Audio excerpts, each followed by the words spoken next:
He's very, very frightening me. Okay. Okay, does seem like it's back up. Okay, good.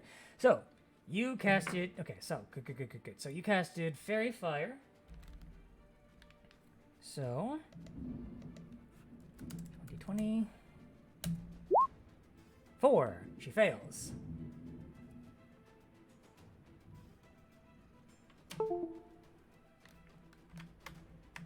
So, she is now lit to glow. I'll just go ahead and move that out of the way since that's not relevant. That's gracious. Yeah, alright, so she has been Fairy Fired, so all attacks will have advantage against her. Alright.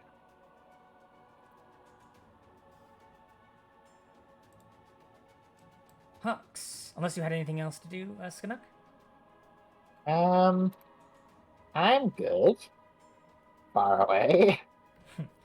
Fair enough. Hux.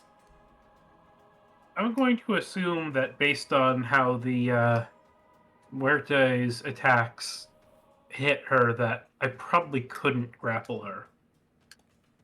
Most likely not, unfortunately.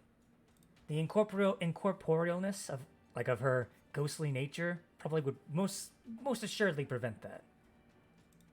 So instead, I am going to scoop up a ball of snow Ha ha! and try and hit her with a snowball, Okay.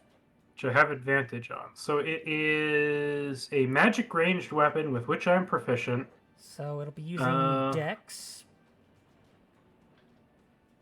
You have Well, advantage. but it's at advantage, so I am at +3. And what I'm really trying to fish for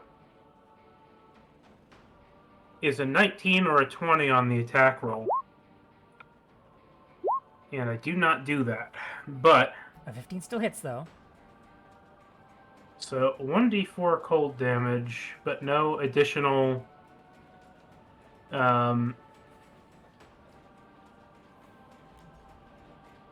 no additional effects. Oh, it is storming really hard out my window right now. So 2 cold damage. And I think aside from that, what Hawks is going to do is he's going to move himself to right here and draw one of his spears.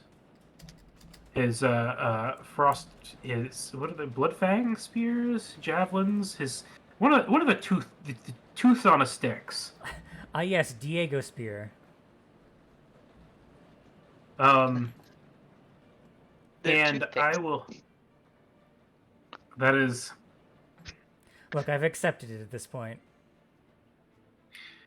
Diego Bloodfang. And I will move to here and get myself in position to potentially take any of a number of reactions in this situation. Okay, well, she has already used her reaction, so she has none for you. And of course, you are poised to give a reaction should she go out of your reach, so there is that. Yeah. Because I feel that we're trying to, like, stop her, not necessarily trying to, like, knock her out or kill her. Alright. Sinar, my boy. Hold on. He's gonna try and finagle this way. He's gonna at least try and dash over this way. But unfortunately, he couldn't go with his normal movement because he's very slow. But he goes to the form of his spectral sister and simply outstretches his hands. Sister. The face turns towards him, unmoving, unemotional, and utterly uncaring. Meepo. Right. I'm just going to reach out and touch her after moving towards her. What is my move speed? Actually, not what is my move speed. What's the distance? Why is this not showing my... Oh, it's because I'm touching Skinek's image on here. How dare. 25. Right. I can do that. I'm gonna move over to there and use remove curse on her. On the incorporeal body that I'm touching. Okay. Let me make a roll here.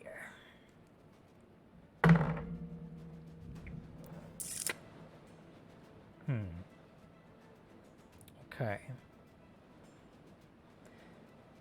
As you reach out, the light of Eldath in your hand, Meepo, you reach out to cleanse this poor elven woman of the curse that afflicts her, preventing her from reaching the afterlife. But as you reach out your hand, I need you to make a Constitution saving throw. For as your hand passes through the spectral visage of Sinar's sister, a visage comes into your mind. 2 red eyes and an owl's head with 2 ram-like horns stares back at you for but a moment in your mind. 18? Okay. You and if resist possible, I'd any like ill a religion effects. check.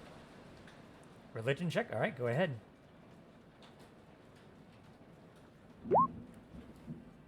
19 religion check. That is a very good check. One moment, please. Moment, please. I need to find the exact name. You have a good idea of who it is, but there is a specific term that I would like to use to make this as accurate as I can. I am so scared. My internet is hanging on for dear life. I believe in it. It will pull through. Is that hail? Am I hearing hail right now? What is that tapping sound? What is that chinging noise? I think Oral is actually here to get me in real life, guys. It's the rain Are you gremlin. talking shit? She's making sure I say her for her. I say this correctly, and I'm already messing up. Yeah. Let's see here. Hold on. I'm working on it, Oral. Leave you alone. So, emboldening bond works for saving throws, yes? I believe it does. We all have that. That's good.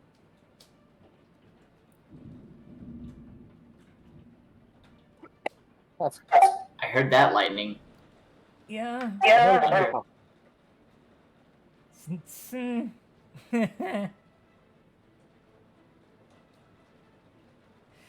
The form that you see before you is a form you have seen described in ancient texts, Meepo. Mm-hmm. It is a form of Oral, specifically of that of one of the many avatars that she chooses. This one is known as the Crone. Right, so Oral is involved with this, so we might as well just get her out of this somehow. Did the curse get removed? Did I feel my spell go through? Unfortunately, you feel like it did not go through, and the spell slot is expended.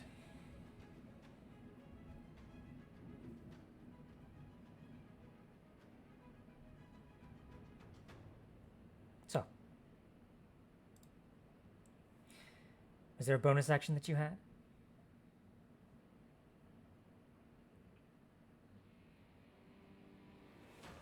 No, I do not have any bonus action abilities. Okay. Unless Gravel Cower. No, that's an action. In that case, it is the Banshee's turn. She will rise up 30 feet into the air, which of course gives those who still have the reactions. And of course, Meepo, why would you attack? Never. Hawks, Sinar, and Muerte. Go ahead and roll that opportunity attack.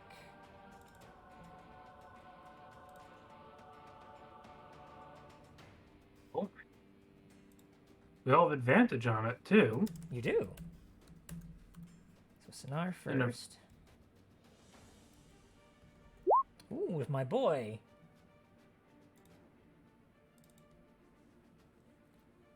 Then Muerte. Muerte already gets advantage on this because she is bloodthirsty. Ooh, Muerte! Sidekick's rolling hot tonight. Now that I think about it, as my bonus action, is it possible to plug my ears, or is that something that... Sure, I'll let you do that as a bonus action if you want to. I'll let you do that. I'll say because... My ears. I'll say it'll give you advantage on the save. Okay. Dang. And what kind of save is it? I think... Or is it not yet? Well, you'll find out shortly, so I'll tell you when that happens. But first I need to resolve some attacks. So 19 will definitely hit her, so go ahead and roll the damage for that. Okay, that's not what I was hoping for damage-wise, but... And of course I'm going for knockout, not kill. Of course. If that's even possible to do against a ghost. Well, we'll see.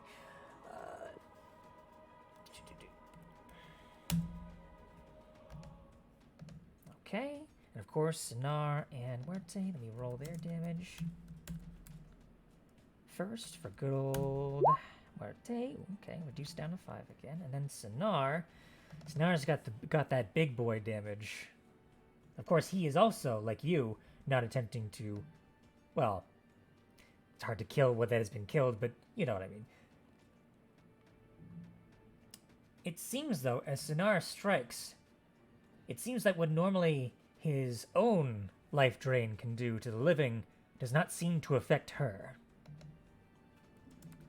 However, he still does his base damage, however, because it's not technically magical, his base damage at least, that'll be 3, okay. So let me calculate that. 6, and then 5, and then... Okay.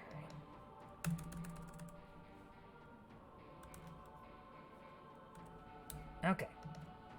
So, opportunity attacks all taken care of. She will rise 30 feet into the air, meaning she is now... Oh, wait, no, she actually... Oh, okay, no, she has more speed than I thought she does. She's actually now 45 feet in the air. At least she would. If what she was going to do. Required her to be closer. So before she does that, I would like... Does she need to take the con save from the spear? Good question. Technically, it's... Actually, no, not for this, no. Because, in fact, she has some resistance to that cold that does help her out here. Alright. So, I would like... Savage, Meepo, Hawks, and I don't think Sonara is actually affected by this. But I need you all to make wisdom saving throws for me. And this is the scream? This is the scream. So not you, Skanuk. You are, in fact, out of the range. And emboldening bond is still in effect? It is still in effect, yes. Right, 'cause I did 17. that before the battle. Okay, let me double check him. Wow. Interesting. Really, I would have thought... Or wait, did I do Emboldening Bond before the battle? Yes. You did, yeah. Okay, I actually surprisingly do need to roll this for Sonar.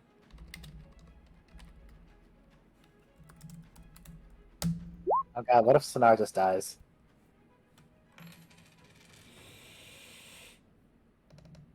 Did Sonar just die? No, it was Aid that I did before the battle. Oh. Okay, well, I also need to roll for Merte as well. Oh. Actually, let me double check it. I need to double check. This is important. If this is specifically... Okay, no, it's each non-undead... No. That's... No effect on constructs That's a undead? different... Okay, no effect on constructs undead, so Sonara's fine. Never mind. It's all good. Sonara's smart. Sonara's kicking, baby.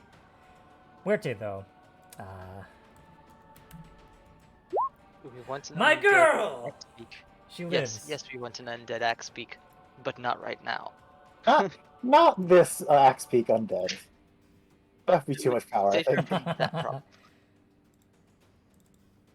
All right, well, so everyone is fine. However, there's still some lingering residual damage. Everyone takes 15 points of psychic damage that is not reduced. Otherwise, you would have dropped to 0.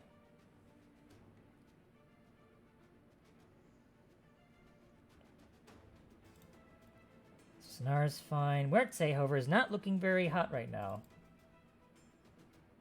As you see that she starts bleeding from her ear holes. We take that damage or half that damage. It is not halved because because on a success you take 3d6. On a failure, you drop to 0. Okay, so we take the 3d6. Okay. I guess that means, like, Banshees can do more damage than any other entity in the game. There are a couple of the creatures that have a similar ability. Like sea hags, for That's instance.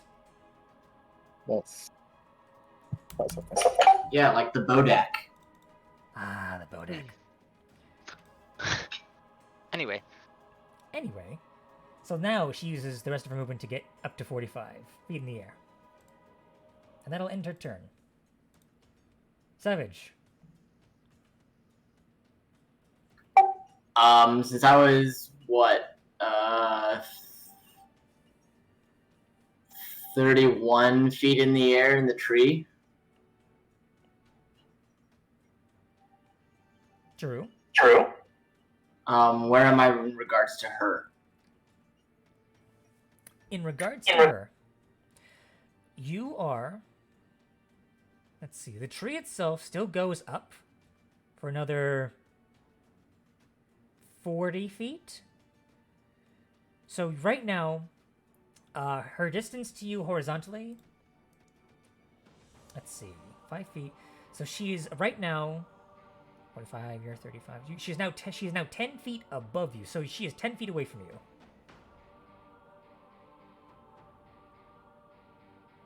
Okay.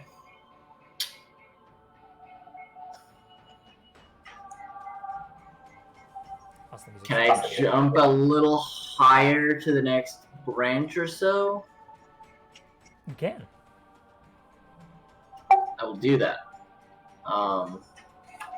For the sake And of because it, for the sake of it, because this does require a little bit of balancing, I need you to make an acrobatics check for me. Just because it's a bit weird, because, you know, you're on a tree branch, you know, you're trying to keep your balance. 9. So you jump up to the tree branch above you, however, you slip and you fall back to the one that you came on, that you jumped from. Okay.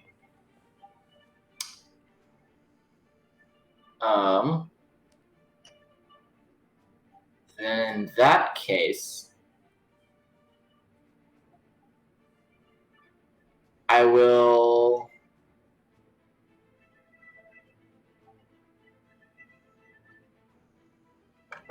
What would be plugging your ears be considered? I ruled it for Meepo as a bonus action, so it'll be a bonus action. Okay, bonus action, I'm gonna plug my ears. Action, I'm gonna take the dodge action. Dodge action. Respectable. Alright. Morte cries, for she cannot fuel her bloodlust. As the Banshee will not get closer to her. I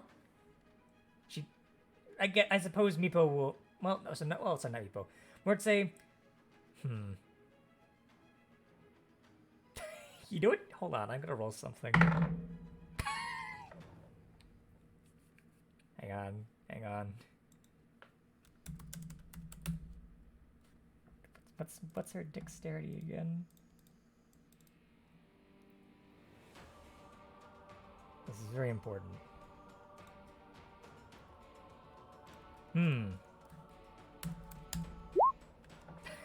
Unbelievable. You hear Muerte honking, Savage, and then strangely it gets closer. And like you think, so wait a second, Muerte can't fly. But then you see, by sheer force of will and determination, Muerte is jumping from branch to branch. And it's not completely holding her weight, but she is digging her Branch claws. snaps She's roots digging off. her claws into the tree bark, specifically so she can hit this creature. However, because she doesn't have climbing speed, she isn't able to get all the way, but she gets a good way. Like I'd say, let's say your movement speed is 50 feet, so she gets about 25 feet up. That is her turn, though. Hux. Oh no, sorry, Skanuk. No. Let's see. Do I want to break out gun? No. That's a fun thought. I cast gun. Mm-hmm. Yeah, I'm going to pull out my cannon as a force ballista. Okay. I think I'll be going for a. I think I'll just be going for like a normal 5-foot one instead of the tiny one. Okay. Oh, you already got it. Okay, gotcha. Yep. I'll delete that. Pull that one out. Why was this stuff different? That's important. Anyway, yeah, and then as my bonus action, I will have it fire upon her. Okay, and it's force, so yeah, okay, yeah, here we go. Go ahead and roll that attack. It has advantage because fairy fire is glorious. You certainly do. Force ballista. Yeah, 25 definitely hits.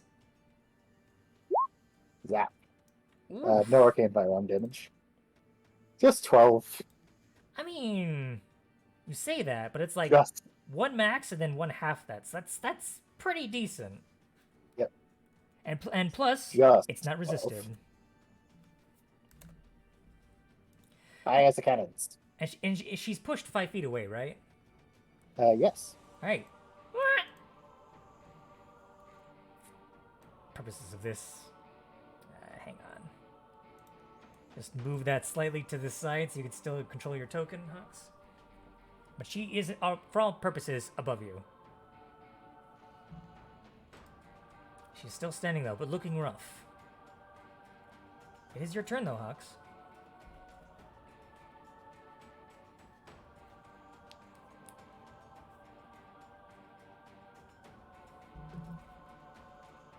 What you gonna do? What you gonna do? What you gonna do when she comes for you? She's obviously still whatchamacallited. Fairy fire? Yeah. Which means that I might just end up yeeting a few javelins. Yeah, because I have the chitin javelins. Yeah. So I will grab a pair of them, and from on the ground beneath where she is, I will yeet a pair of them at Okay. advantage. Go ahead and yeet those javelins. Ooh, 19 hits. And another 19 also hits. All right, so 9 and 6, they're not magical because they're the chitin ones. Right. Okay, so 9 reduced down to 4, and then 6 down to 3. So 7 points of damage total. And then I will use my bonus action to second wind and get some of that health back. 9 plus my fighter level, so 15 health back. I am back up to full. And she's not in range to try to hit me with anything, so I'm going to back off to here-ish. Okay. Is that your turn? That is my turn, yes. Okay. It is Sinar's turn. He stretches out his hands towards his sister. And he begins speaking to her in Elven. Double check.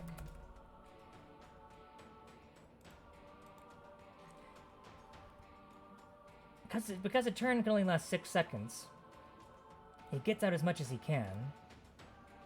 But you do hear a name I'll paste that in chat. Valeria.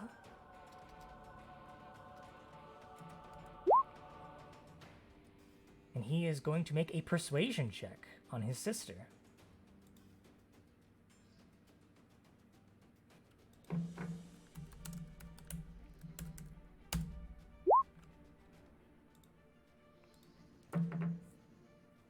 And for once, even though the face that stared back at Sinar was uncaring and cold as the ice, a spark of warmth dots the face, if but for a moment.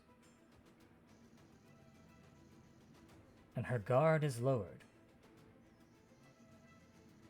You already have advantage against her, so for the purposes of this, her attacks will have disadvantage on her turn. In addition, her AC is also reduced by 2. So that is Sinar's turn. Meepo. Right, I'm gonna get out of this crowd and try to help everybody out here with the hope of Eldath. Beacon of Hope. That's my turn. Okay. Now it is back to her. And I need to make a roll. Actually, no, I don't. Okay,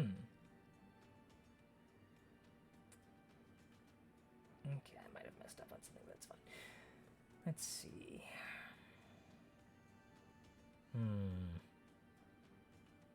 Okay. She can do something else, though. Hold on.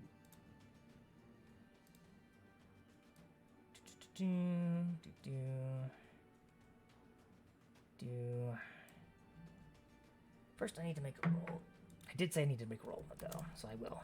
So, on a 1, she will do attacks. On a 2, we'll do something else. Okay. Instead of doing what she had planned to do, the distraught image of her brother causes her stance to falter. She shakily draws her spectral bow and will take 1 shot at Savage with disadvantage, and 1 shot at Hawks, also with disadvantage.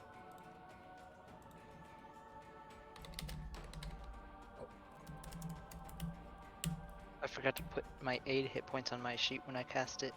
That's fine.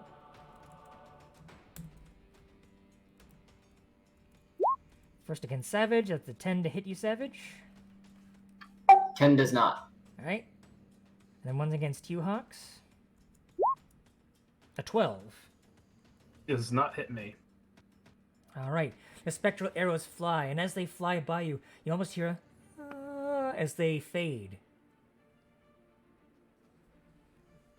So that is her turn. Her attack's wasted. She merely stares at her brother. Savage, back to you.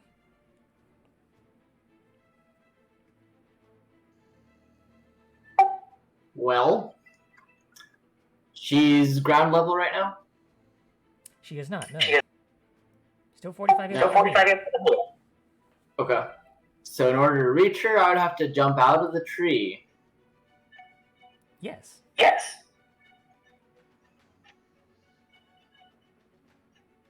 Okay.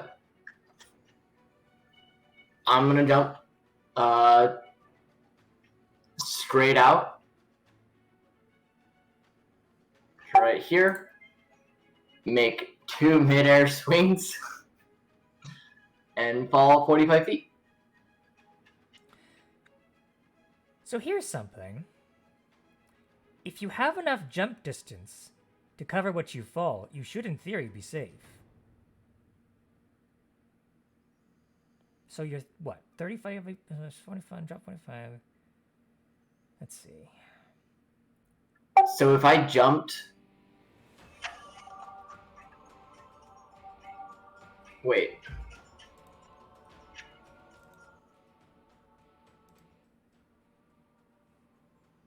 Are you saying if I jumped from the tree to the ground with the Banshee in the intersection, I wouldn't take damage? It's a possibility. if you have enough like movement with your jump and you don't reach so if you have enough movement jump like if the amount of distance that you jump does not reach, into the negative like when you hit the ground, you're fine. So for instance, if you were to say, oh, I don't know, jump from tree to tree, for instance, like if you, I think, see, you already know where I'm going with this. It would be entirely possible to do a jump by swinging. It is what I am proposing to you. If you make it. What's this right here? That is just a mound of snow on the ground. Okay. So if I moved from here to here, and then jumped from here to here. Yep. Whack. Okay. Sure. Let me make that athletics check. Yeah.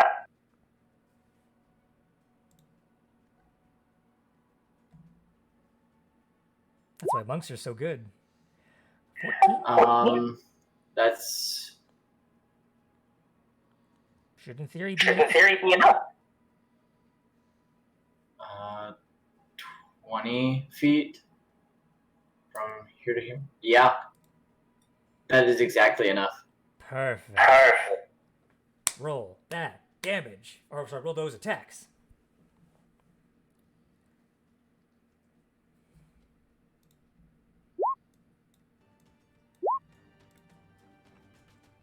Okay. 13 points. And then that'll hit. 9 points. All right. That is enough to take her to 0. Savage. Using your animalistic instincts, you pounce from one branch to the next. As you use the momentum of the tree branch, as using it as a springboard, using the elasticity of the wood to propel yourself from one branch to the next. And as you bring forth your blade, almost spinning like a top, shing, shing, displacing the air around her, she screams, and her essence dissipates. Save for one bit of light. One single speck of her spectral energy remaining. And as you end combat, the essence begins to drift back to the east.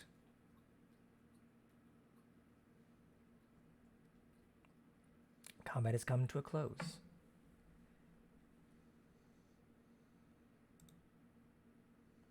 That didn't go so badly. Sister Silaria. Sinar begins moving in that direction, following the spectral energy. You should follow as well. I'm just gonna use mass healing word.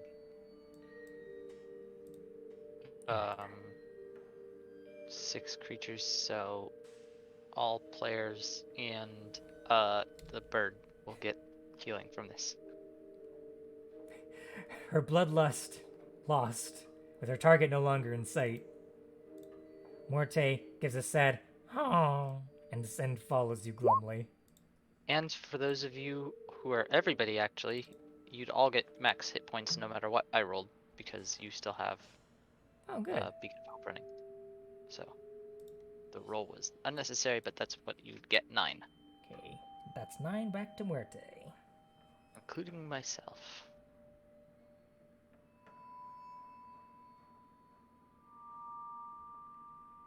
So she is at 13.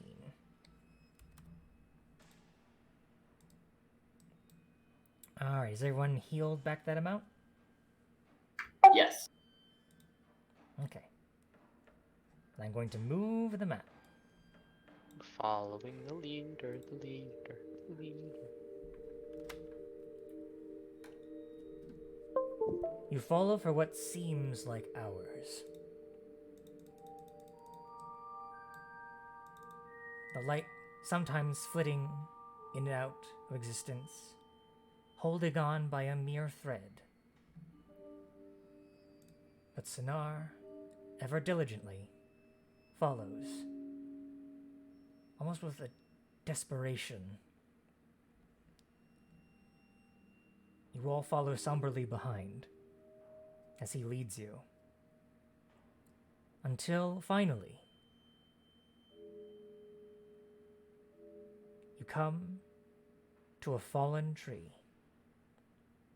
Fallen for who knows how long. It has long since partially rotted away, but perhaps kept somewhat intact due to the frozen nature. And you see underneath it a long since broken skeleton, crushed underneath. And the spectral visage of light goes down towards the body and simply sits, sitting and hovering in where the chest cavity would be. And Sinar drops to his knees. And though he has no tears to shed, for his body has long since gone and dried, Sinar begins to softly weep.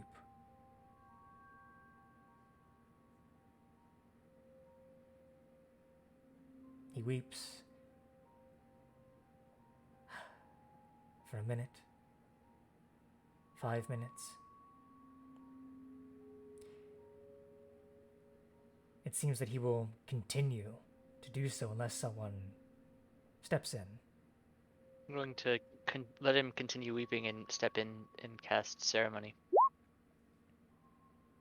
Very well. As you bring down your hand and your holy symbol of Eldath onto the body, Sinar mutters a prayer of his own in Elven to Saloon and guides your hand, almost as if trying to teach you the way it is done from his culture. Saloon rites. Indeed. And I'm gonna let him show me. He guides your hand using your pointer finger to where the skull is. He makes a mark in almost a bit of a small loop, resembling superficially that of a crescent moon, and guides your hand in that way. And then he clasps his hands and bows his head, hunching over again in that of a shape reminiscent of a crescent moon. And you, to best as you can, follow along with the other prayers and rites that would entail. And as such, with your funeral rites done, and finally, Zelaria finally getting the burial that she never got, the spectral light within her corpse begins to dissipate.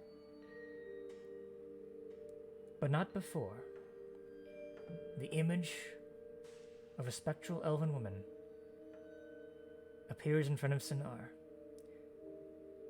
Younger, more happy. She smiles, her skin tinged pale blue, and her hair a pale white. Eyes as green as the fields. She reaches out a hand towards Sinar. Sinar looks up at her and reaches out his own. But the corpse-like form of his crumbles as he touches her hand. And with his hand, Then comes his arm, and then his torso. Sonar begins to crumble to dust. His peace finally achieved. And then you see Sonar's true form. What he was like when he was alive. A very striking resemblance between the two. Pale blue skin, white hair of white color, green eyes. You can clearly tell these appear to be moon elves. Sonar looks to all of you and exclaims in common, "My friends, thank you for giving us the peace that we have waited so long for. We will never forget you." Peace is worth waiting for. May Saloon watch over you, and Eldath too. As Sonar smiles at you, Meepo. "Brother," Zalaria says, "we must go. Arborea awaits us." Sonar gives a nod. As they both hold hands, they begin to ascend. And they disappear from view, leaving you all alone. But not empty-handed.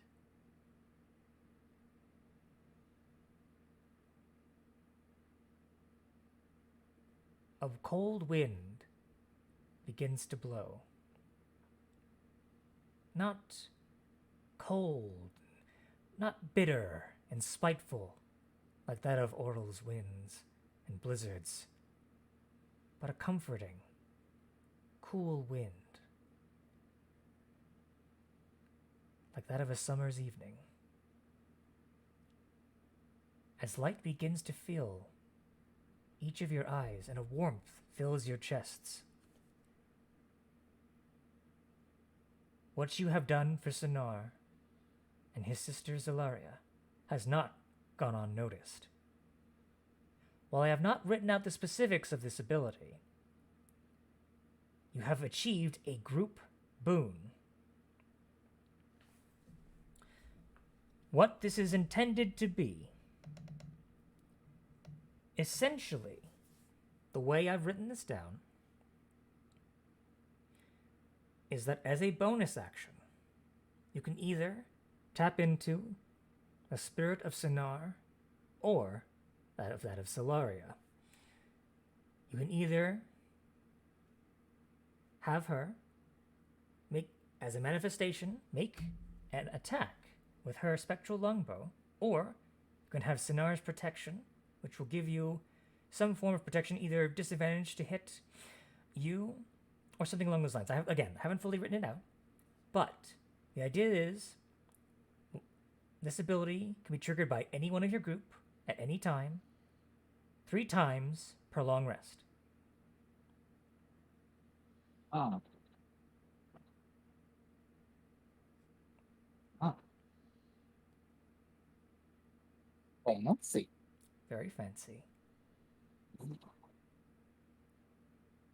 What's the boon titled? I have not given it a name yet. Okay, fair enough. Again, still working on it. I had not. I wasn't actually sure if you were going to complete this in one session, so I had not written up specifically it completely. But I had written the concept up enough. Mm-hmm. That said, you can certainly give it a name of your own if you so wish.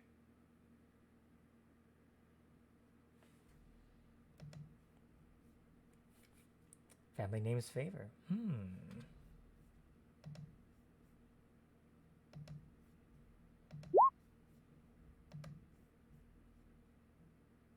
That thing, from the guy. That's what you're gonna write it down Another as. one. That's not what it's called, though. Just, I invoke that thing. You know the one. From the guy, and we did the thing. What was their family name?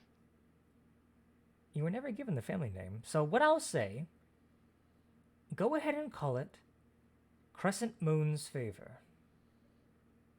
Or the Favor of the Crescent Moon.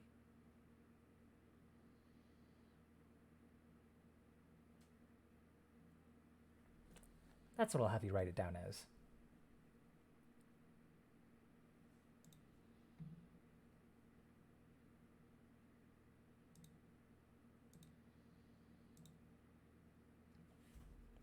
So, with that said, it all said and done, what do you do from here? I assume, of course, you wish to head back to Lonelywood, but that's merely my assumption.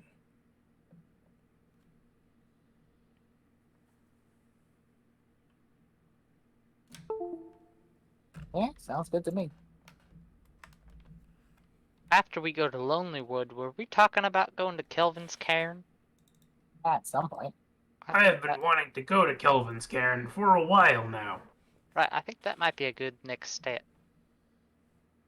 Yeah, let's do it. since we're in the neighborhood.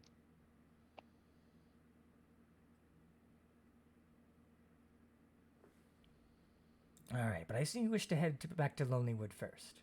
Yeah. Very well. And so be it.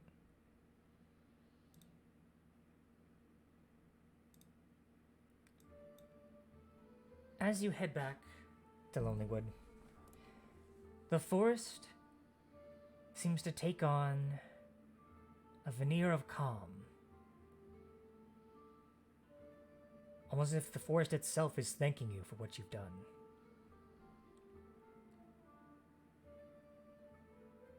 As you travel back, you see a family of bears cross your path. And you kind of ready yourselves in case something happens, but the bears simply look at you and walk away, leaving you to your own devices. And you know, for those of you who are proficient in nature or survival, that when bears have their cubs around, they are fiercely protective. So perhaps this could be an omen of sorts. A sign of good faith from whatever spirit resides in the woods. But eventually, you make it back to the Ramshackle Inn. And just about time, too, because you all are exhausted. You have been traveling for several hours today, and even though you don't have the exhausted condition, it's about that time to sleep anyway.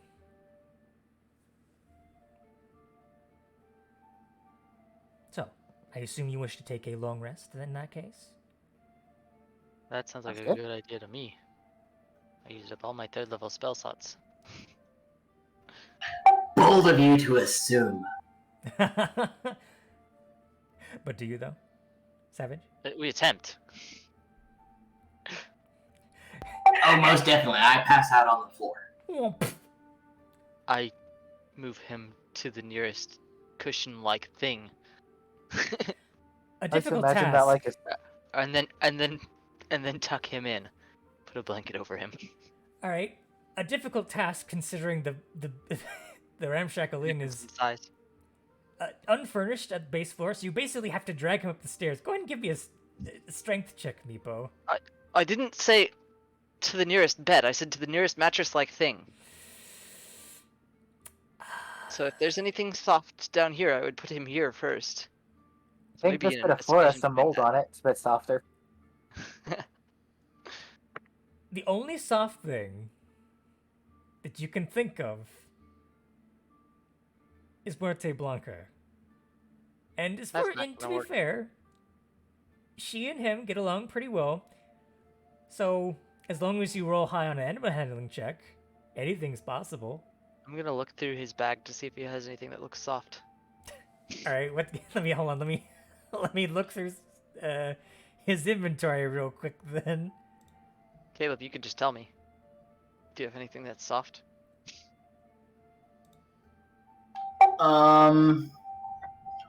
I've got an explorer's pack, and an explorer's pack would have a bedroll. Right, I'll just unroll the bedroll and roll you onto that. There you go. Alright, that works out. And then tuck him in. Fair enough. You put him in his bedroll. And you all drift off into sleep. Comfortable, quiet sleep. Except for... No, I'm just kidding. You all wake up just fine. I'm going to change one of my spells out for silence. Very good. You will wake up just fine. Long rested. Everything's refreshed.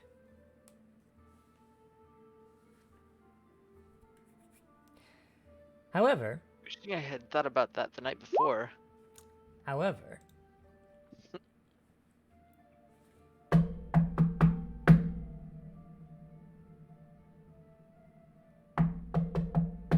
you hear a rapping upon your door. Oh, also, I need to fix that. Did we set up like a knock code with the halfling lady? You would have. Was that in line with the code? It was not. Okay, then we're gonna have to set stack till further notice. Isn't this where we Ow, sorry, I hit my revealed microphone. ourselves? We revealed ourselves to her, but she said to hold off before we reveal ourselves to the rest of the town. Oh, yeah. Okay. Initiate stack.exe. And in this town, it was Savage who's the head, because he's the one that got the cookies. Yes. Alright. So you all begin your stack. Takes a little bit, like a couple minutes to get through, of course, and you gotta get everyone in their specific buckles. And so you get yourselves together. Just repping gets a bit faster. A little bit more impatient. Keep your pants on. I'm coming. Alright. You open the door. Having trouble with my character sheet. I'll be right back. Fair enough. And in the doorway, you see a familiar face. One that you did not expect to see. You see the face of the doorman from Torga's hideaway. A tall creature, dressed in black and rags and leathers, face covered completely, revealing only pale flesh and yellow eyes. Spindly long limbs, curled together.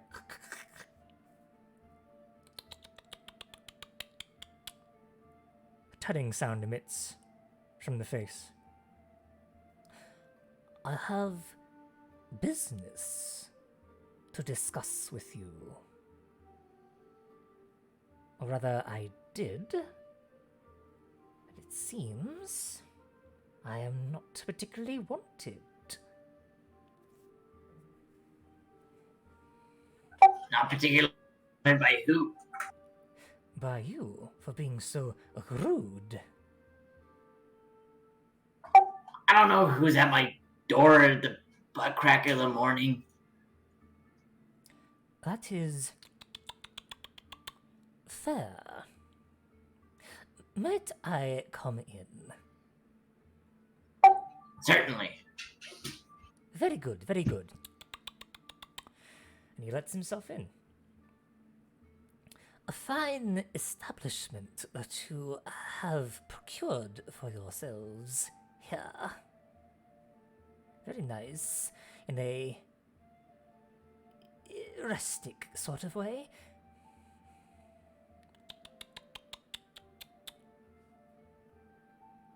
But the business, yes. Business. You, one of you, kind of pointing towards a section. I think it was you, pointing towards the face. Sent out feelers for someone asking for favors. Yes. For magical items.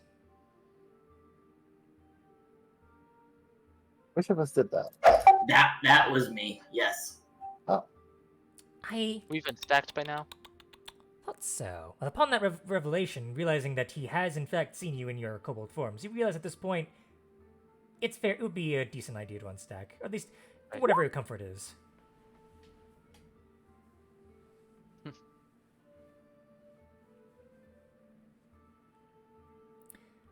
Yes, it was you. I recognized you from your surly disposition. No offense.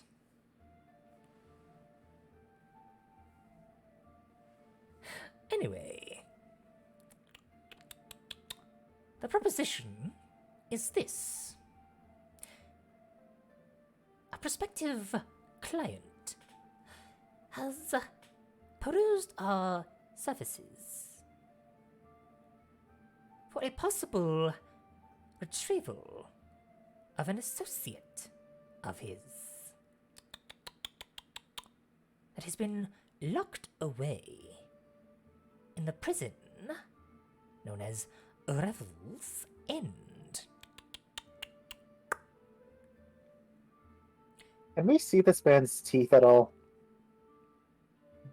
Make a perception check. His face is covered by a wrapping of cloth. You might be able to notice an impression, though.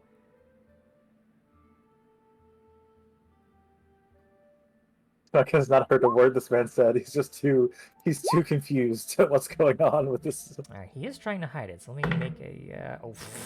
he rolled really badly. Even with his bonuses, even Savage would see this. Passive perception might notice it. I'm not looking out for You it. would. directly. You would still notice it, regardless. He rolled pretty badly. Whenever he makes that sound, you notice the impression of two very large, incisordly buck teeth coming out He's from the walrus front. kin. Very... He's a crawl. Wow. Very rat-like, I'd say.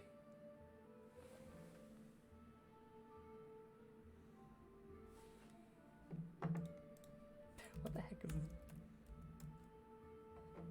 Dry green. You do notice that his skin is, in fact, humanoid, is not chitinous. But Just joking. fun. It is funny. That is what you notice. The retrieval of this individual is of most high priority, as the client is paying exceedingly well and is interested in your services. As we have not told him your identity, but we have told him of what you have been capable of, which is quite a lot. Do we know where this is located, this prison?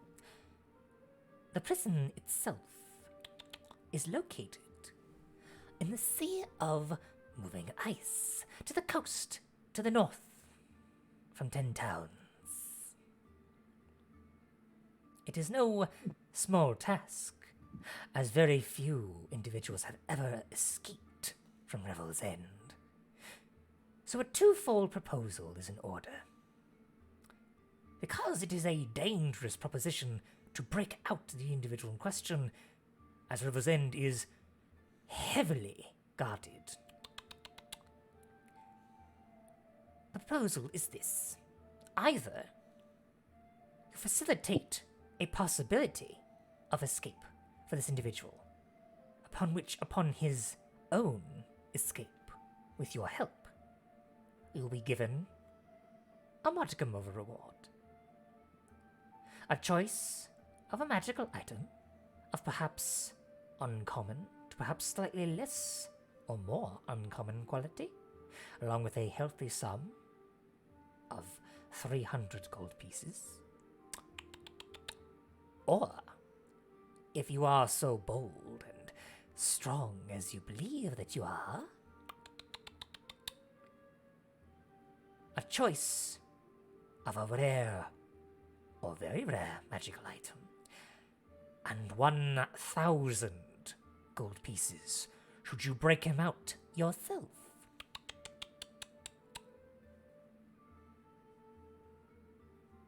And what's this fella's name?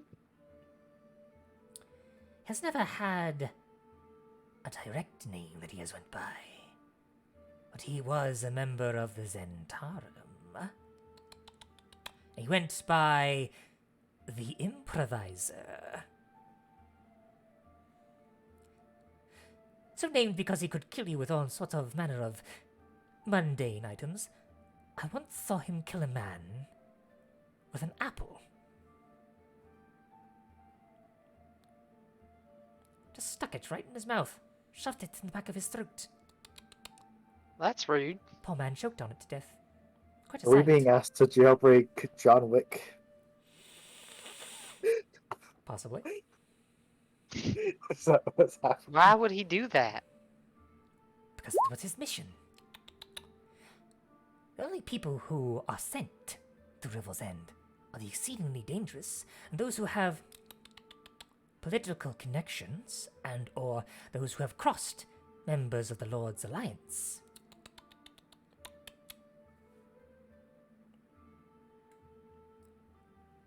It is Have I ever heard of someone known as the Improviser?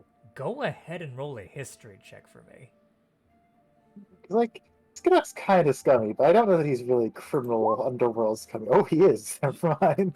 This is maybe a little bit more than criminal underworld scummy stuff. It's like legends that go past that. You've only heard stories, Skinnock.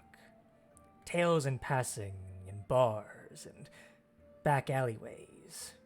A veritable boogeyman of an assassin, sent only to kill the most high up of political opponents.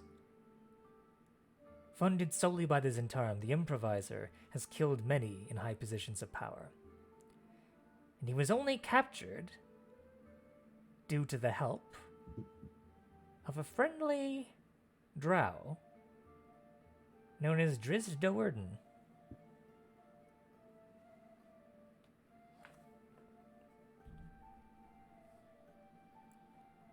Ah.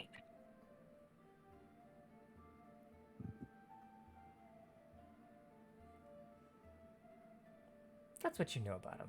You know, of course, from that he can kill with any manner of thing. Apples, pens, quote-unquote, quills. Pretty much any improvised weapon he is proficient with, as you can tell, just from the stories that you've heard. So you imagine that from a man who can kill in such a manner, you must imagine that the task of restraining such an individual is no small a task. So he would no doubt be even more heavily guarded than any other prisoner in Revel's End.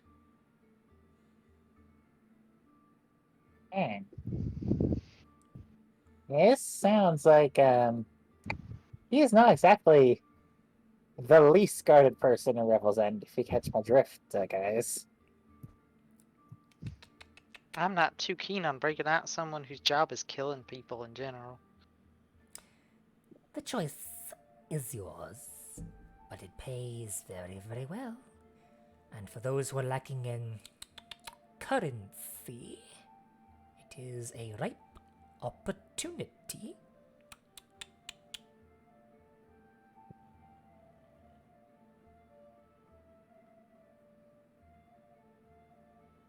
It's also kind of out of our way for now.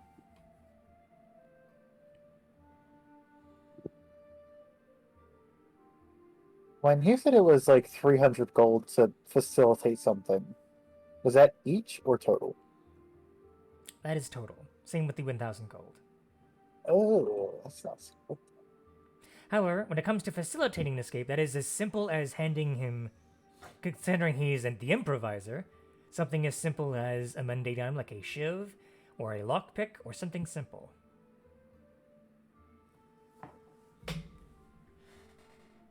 What if? Okay, so what if we just like I'm gonna go check figure out some way to in my room. I'll be fly? right back. All right. We'll figure out some way to fly, and then Scud can use catapult to launch an apple into his room. Then we just go. That's all we do.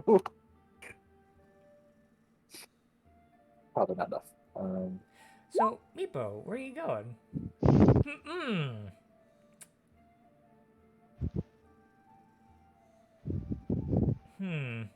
Double check something. Okay, it is a new day, so that doesn't actually matter. Okay. So you've only heard of them secondhand. Mhm. Okay, yeah, this is gonna be a big modifier. All right. And I don't have an apple. True, you don't have an apple. Oh, Because he owns every apple, apparently. Right. as you try and focus in on this improviser, you feel a force push you back. As with the natural 20, he resisted your scrying. He didn't want to be seen, apparently. Alright, well then I will...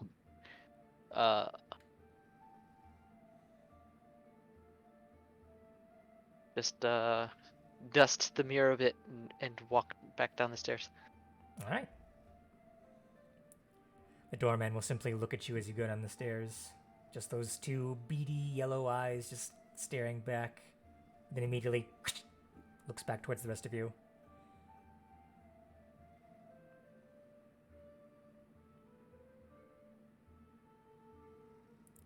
Preferably. Well, Go ahead. Did not mean to interrupt. I say we'll definitely need to think about it a little bit. It's quite a task, quite a gamble. Of course, of course. It is only a suggestion. You were highly recommended, though, and should you do this expediently, the rewards might be greater.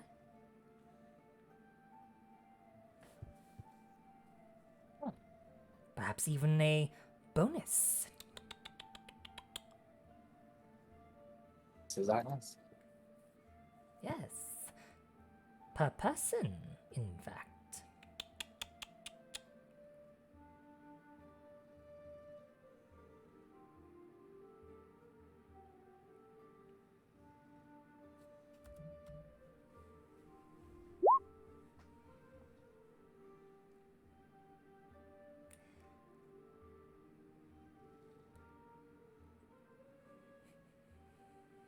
Your financially bankrupt friend speaks the truth. It is a lot of gold that you currently do not have. But it is still your choice to make.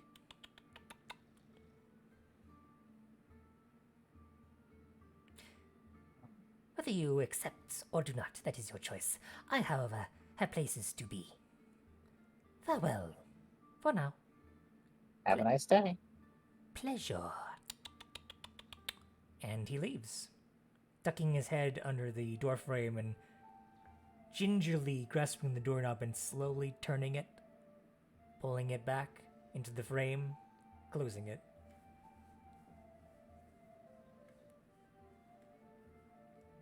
Okay, so let's pack up our stuff and go visit Kelvin's cairn. Right, that's what I was thinking too.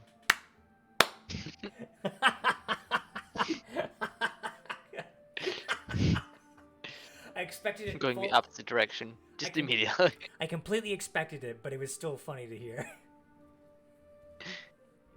I've even picked out my a few sheets of my notes that if we run into people that I'm familiar with, maybe I can get an autograph. I mean, that's a place that that very very important people have been doing heroic things. Who knows who you might run into in a place like that? I'm now imagining, like, Skinnock trying to convince Hawks that if we free the improviser and then follow him around, Dritz might come and to put him back in jail. Now that he can be good. But the problem would be that we'd have to follow him around instead of doing all the stuff we want to do. That is true. And he could kill us with an apple. That is also true. I don't know. We're not like plebs. Are we? Yeah. We're like the person who gets like a 30-second fight scene instead of a half-second fight scene. The thing for me is, even at this point, like, okay, yeah, we don't have a lot of gold. But it's also not like we're running the risk of running out of food anytime soon because we have a bush. A very powerful bush. Yeah, hi, how are ya? He kind of waves. Oh, I'm doing great. Yeah. We don't really have debts to pay off. Yeah, So sorry, it I'm would just really, be- I'm just really shy. I don't really have a whole lot to say. I don't know. It's all right. Don't worry about it. We enjoy your company anyway. Aw, shucks. If a bush could blush. But yeah, I'm not really feeling like, okay, great, a big pile of money would be nice, Mhm. but I'm not feeling like we're particularly hurting from a lack of it. Yeah. This might be something that if we had a wizard in the group, we'd be like, oh, I need that, we Right. need those wizard bucks. I mean, with Well, there's like not, like, 300 or no 400 golds, could make us all, like rings of warmth or whatever they're called, that give you like resistance to frost damage and also immunity to cold weather Can you do it effects. now? Not we need the money. We need But the money to aside get from the money, can you do it now? Oh yeah, Oh, well, yeah. It's just a materials cost thing more than anything else, as far as I'm aware. Now, if we wait for a few levels, it'd be way cheaper, but right.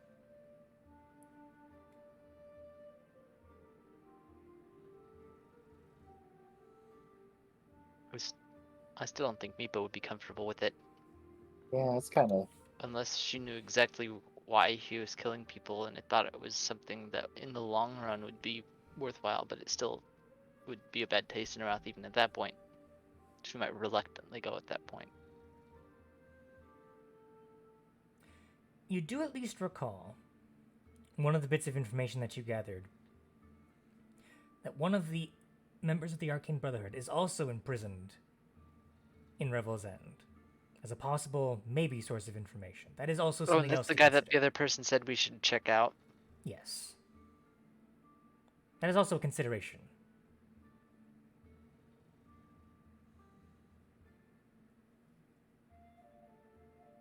But of course, Kelvin's cairn awaits.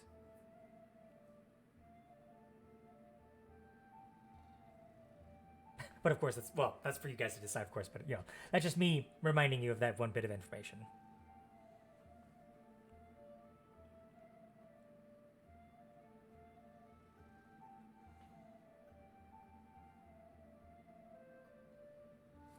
So, Kelvin's cairn. Yeah. Yeah. That's what I Yeah. thought. That's what I we thought. should. I think just it's generally seems like worth going there to the It also like seems to the like we're prison. not like quite at the level where that kind of thing would be doable, in my opinion. Just out of game.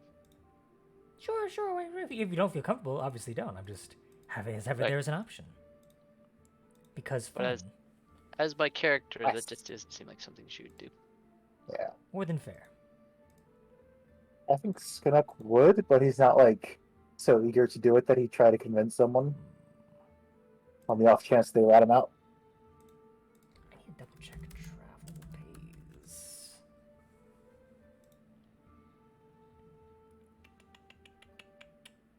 Oh gosh, I'm sorry. I've gotten so used to doing it for him, now I'm doing it. Oh no, he's been bit. I don't know Now, what you're talking He's about. a dry queen too!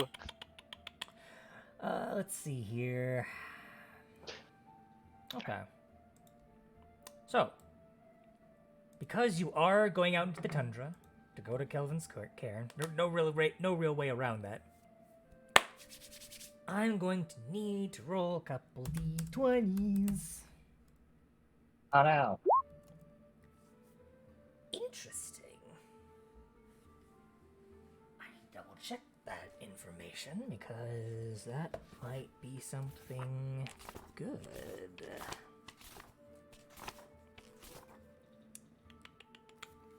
Damn, I keep doing it. Damn it. You are cursed. I am cursed, apparently. Okie doke. Oh, I need to actually also. It's okay, Vulcan. I mean, Brand. I mean, Evan. Ha ha ha. Man, I love jokes. Gore. I love D&D. Let's see here. Oh. Okay. I can only use the Mirror of Scrying once a day, right? Correct. Okay. And plus, it's not really practical to carry it around with you. Yeah, I know. I was just double checking in case there's somebody else I thought of today that I could scry on, but It is a once If per day there's- thing. no way to then. So I rolled a 6. That is, in It's fact, been useful 2. already. It is useful.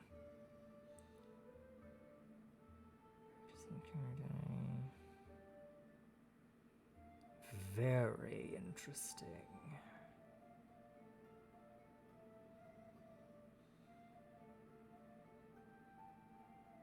Okay, so of course I have to roll the one that gives me the most rolling.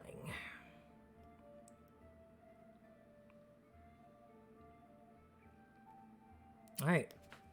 So,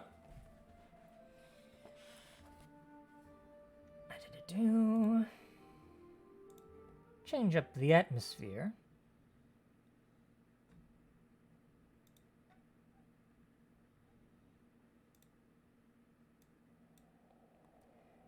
As you are welcomed again by the cold, unloving embrace of Oral's wind, as you venture into the icy tundra of the Dale.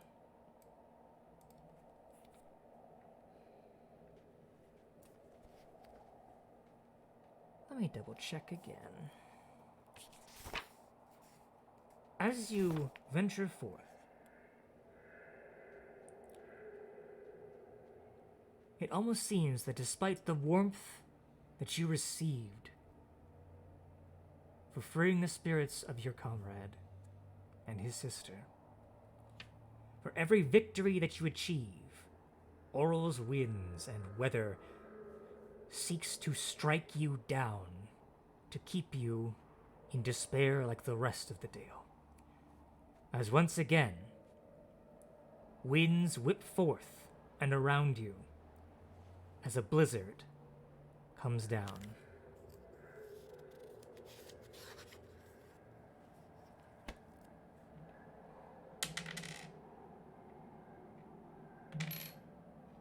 Okay. You can, of course, bunker down and wait the storm out. Or you can choose to navigate through it. What is your choice? Navigating through it has never been a bad idea, right? You've also never attempted it because it's been Right. safer to bunker down at the expense of You've time. never really but been still. in a rush, and we're not this time either.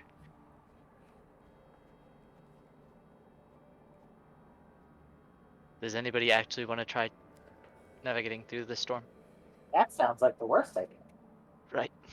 Yeah. I'd rather not worry about that. Let's Me just neither. set up and, take it a little easier. All right, so you decide to bunker down.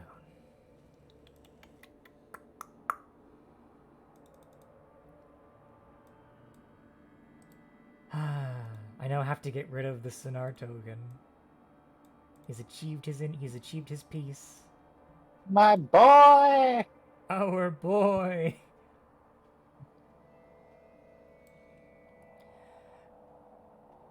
It's a piece of art. Very good arc. As you bunker down, you do at least notice that nearby there are 2 great stone rocks that are kind of jutting out from the ground. That seem to kind of like that seem like almost kind of like sheer faces of like perhaps at one point used to be like a larger bit of rock, but something at some point in time smashed through it. Whether how long ago, you're not sure. But it might provide a decent buffer against the winds if you so choose to use it as a starting point for a camp spot, if you so wish. What could possibly go wrong? What could possibly go wrong? Nothing. Absolutely nothing. So, as you all are bunkering down, I would like you all to make perception checks with disadvantage as the buffering winds muffle most sound.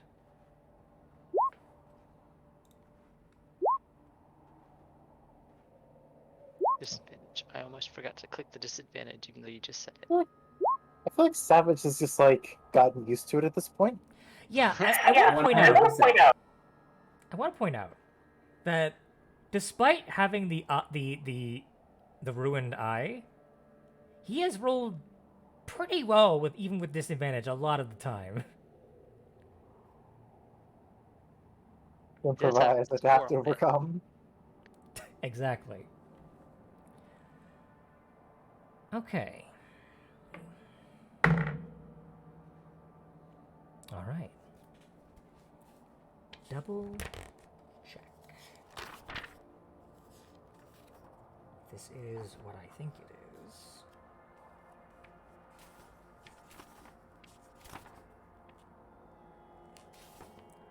And it is what I think it is.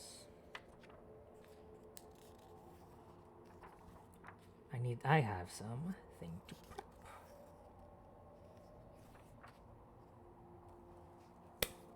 So,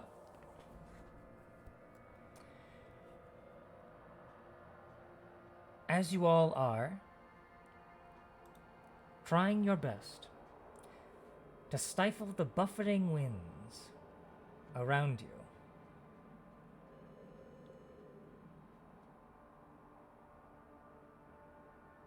you see several shapes, humanoid, moving in your direction because of the kind of the range at which you can see because of the blizzard. You see them at 30 feet. They're about 30 feet out. One individual seems to be carrying a walking stick of sorts and is wearing what appears to be a ceremonial headdress made from the skin hide of a polar bear. But from the mouth, curling out are two goat's horns, curling straight out and spiraling. Like that.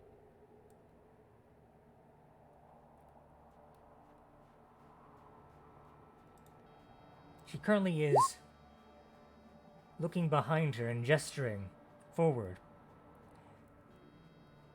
And then the individual does finally notice you after getting about 5 feet closer. At this point, all of you can see them. And they all can see you. For the rest of them, appear to be tribal in nature, all wearing heavy furs and skins, all seemingly to carry spears and bows.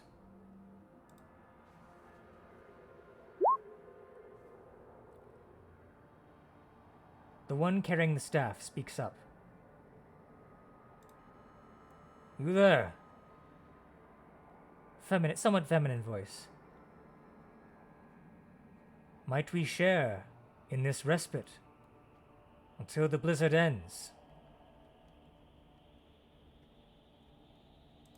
She has to scream over the raging blizzard, but you do hear her. I don't mind. Does anyone else mind? The more the merrier, I suppose. Yeah, I'm fine with it. Very well. Come. Rest. Keep warm while you can, she says to her fellows. And they all begin to huddle up in a group. You see, besides her, there are 5 more individuals. 2 that appear to be male, the rest female. One of the women is slightly older than the woman wearing the headdress. The other appear to be teenagers, it seems. Adolescent at best, yes. Are they wearing anything that? Could you describe the leader again? Sure. The leader appears to be wearing a ceremonial headdress made from a polar bear's skin, but with a goat's horns coming out from where the mouth would be, almost like where there's like a headband coming from like where the snout of the bear is. So it's kind of like kind of like an all-in-one headpiece, and the kind of like where the claws would be, the skin, like where they skinned it, is kind of like where her kind of like draping her shoulders a little bit, and her walking stick, pretty much just seems to be a finely carved oaken staff. No, not really fancily carved. Sorry, not well, I say it was fancy. Very well made, but very plain to look at. And the rest of them all appear to be wearing adornments and furs of that of the elk that you can see. Okay. That's what I was mainly wondering about. Did we write down? Did you? Did we? When have we ever written anything down, Stephen? Right. I know. That's why I'm looking. To be fair, Roll20 doesn't really accommodate very well for Right. note taking, which is why You have the notes added on the side. yeah, I have like a specific place. If you ever want to write your notes online, you can write it in there. It's like a free space for you to write in. I remember something about reindeer, but I don't remember much about elk. Well, why don't you roll an intelligence check to see if you remember offhand? Okay. I remember some. Thought I Okay. remembered something about like a group that we should avoid, but I don't remember which one that is. Okay. You don't remember the group that you should avoid. However, you do remember a group that is somewhat amicable, and that is the Elk Tribe. And do you know, from what you remember, from what you were told, is that generally the tribes of the different animals mainly dress and wear in their specific tribe's specific animal. So the Elk Tribe would usually wear elk fur and have horned adornments on their clothing. So you gather, possibly this might be members of the Elk Tribe. For the Ragged Men. One of the several tribes that kind of populate the Dale. That is what you remember.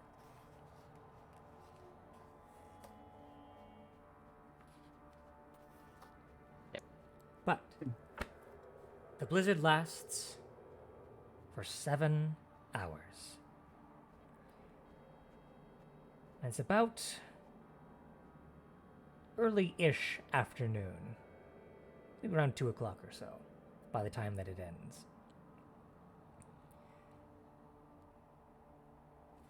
And the group that takes shelter with you, there's not really much time to chat when you're trying to survive. Mostly everyone's just trying to keep themselves and who they're concerned about okay. So for the most part, there's not really a whole lot of words exchanged. It's also very difficult because of the winds make it difficult to actually communicate beyond screaming. So besides the screaming winds of the blizzard, there's not much else to hear. But eventually, the blizzard does pass, and the tribe members finally look around, and the shaman kind of steps up, looks at the sky, kind of licks a finger on her tongue, lifts up in the air, She kind of raises her staff into the air and mutters a little something under her breath. Her eyes kind of go white.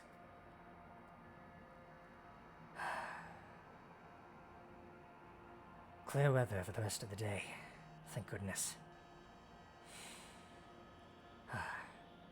Thank you for letting us shelter with you. Anytime. It's good to see some friendly folk in this area. I'm afraid you will not find much in the tundra of the Dale. You'll find only suffering. But through that suffering, one can find strength. And she kind of nods towards those with her. What of you then? Not many outsiders come this far out into the tundra unless they are with purpose. Might I ask yours? Hawks, do you mind? We're heading on our way over towards Kelvin's cairn. The figure kind of looks in that direction.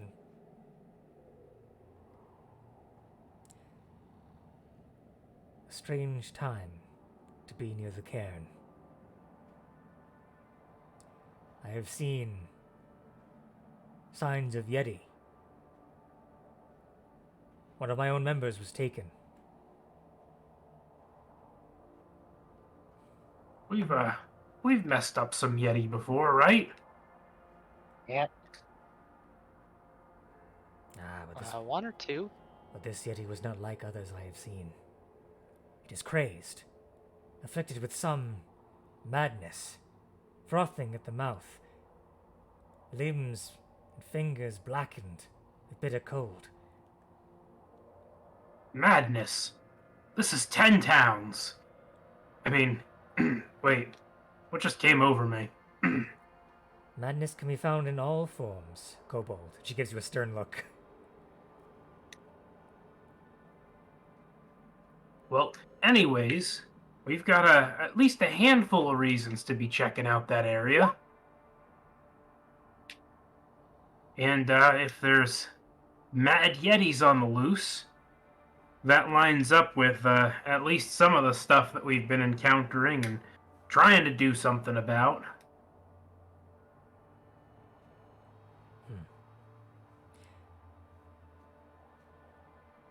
Many search throughout the Dale, seeking that which they hope to find. Some search for secrets trapped within the ice. Others merely wish to survive, like us. Is that all you seek? Or is there something else that you desire?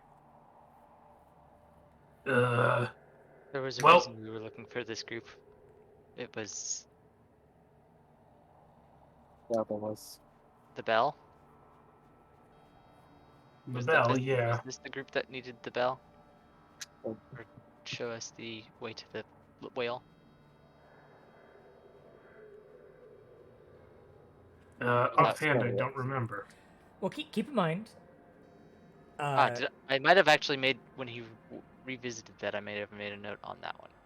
They didn't mean anything because you just met them. Specifically, who told the person that told you this information was a trapper, and what they told you was that those who are looking to find secrets or like stuff that's hidden in the Dale usually try and find the Regimen, as they usually have. And that's this group. Yes, they usually try Okay. and like persuade them to help them or give them information for exchange for like food and rations. Though they're very prideful people and prefer to not have help. So yeah, if there's anything that you're searching for, and you can prove yourself to be a useful ally, they can give you information and general tips to survive in the Dale. Well, there's another reason we're looking at Kelvin's cairn too, though. Oh, Well, that was where the ghost supposedly came from.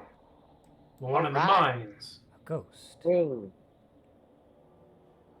Some explorer fella who got killed there was haunting some kobolds in a mine. Many have Kobold lost their brought something of his here. many have lost their lives in the cairn.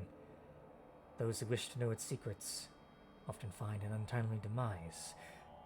The mountain is treacherous, and those that make the climb sometimes find that the mountain itself is against them.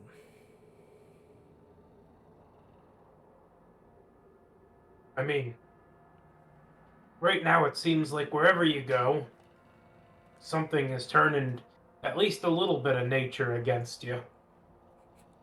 That is not untrue. The Dale itself is a danger. We do have a long-term goal of attempting to mitigate that a bit. We're working on removing those who are involved with the Frost Maiden in order to return peace to this area. You see, I'm a cleric of Eldath, and it just seems a little sad to see this area so forlorn. As you mention the name of the Frost Maiden, or rather, mention removing those who would do harm in that manner, you sense the tension in the air. Insight.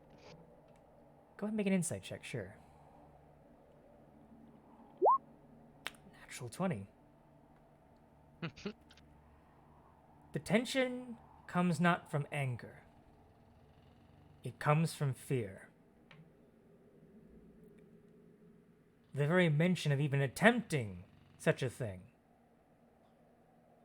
You think they believe that to be foolish and just tantamount to suicide, judging from the immediate reaction that was given. You would do Trying well to not to think. speak of such things. Fair enough. Trying to think. I mean, I think we've been doing a pretty good job so far. Lots of druids, lots of talking animals, yetis, squidmen. Wolves? You get a quizzical look at Tigers? Squidmen. Yeah, I didn't get that part either. It didn't make much sense. I don't think that had to do with Eldath. I think that was something else. Still something that was riling people up and keeping them from sleeping comfortably at night. True. And It we was still still... something that was against the peace in the Ten Towns. Oh yeah, I should ask you. You didn't happen to see a big flash of light the other day, did you? Yes, we did. We thought it was some sign of destruction. Well, That was a lot of Eldath. Persuasion check.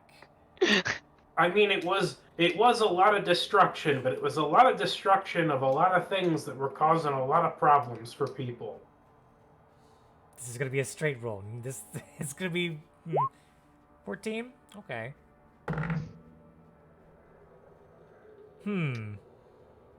Okay. There is You know, a moment of hesitation, but there's just something about the earnestness, Meepo. Something about the way that you say it, the way that you carry the symbol of Eldath. There is a small glimmer of hope. If that is truly Eldath's light, then perhaps not all may be lost.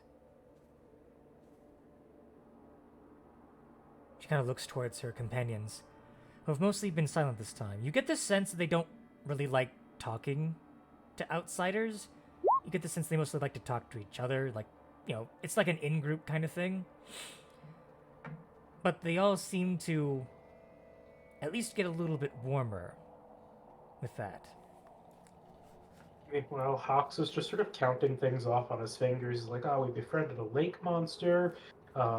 We stopped a literal invasion of a town by animals. We fought some undead with glowy, ghosty heads who were creatures of cold. We got the partial approval of a dragon to keep doing what we're doing. The white worm? Another persuasion check. Yeah? Yeah, that was It was a little bit that was a strange. very It was scary real time. scary. So, 18. It is a very difficult thing to believe that kobolds would survive an encounter with the white worm unscathed. However, the Kobolds sheer are probably the most con- likely. well, there's that. But the sheer confidence with which you say it, Hawks, they believe you, and they are greatly impressed. Come on now, Savage. Eldath sent us to cleanse that source of evil. Are you saying it out loud, Savage? No, I'm. No, that was it. Side Okay, Yeah. just making sure, because that would undermine what was said about the light previously. Right. Just making internal sure. roasting. But this does get the shaman thinking. If you truly mean what you say, then is there something that we might aid you with? Is there something that you really seek, something that you do not know where it might be? We travel far across the Dale. If there is something that resides here, we most likely know of it. You know where we might find a particular bell? Or there's another thing that, if you don't know that, there's a place that we would like to know on the coast of the Sea of Moving Ice that would have to do with that bell, which you might know of.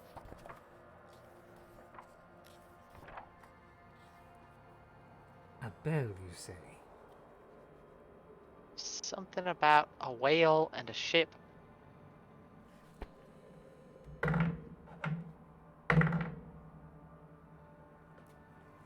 There's Yeah, a it's glimmer the of only- recognition. Yes. I know the bell of which you speak. It is known as Angojuk's bell. You put that in the chat so I can put it in my notes. Hang on, let me double check It's actually already in 10 Town Rumors. Oh. It is Angajuk, spelled Angajuk.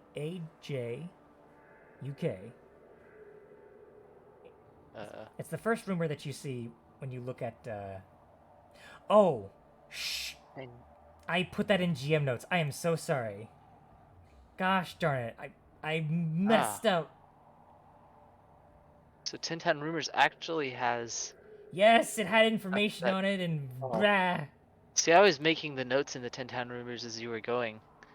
Sorry. No problem.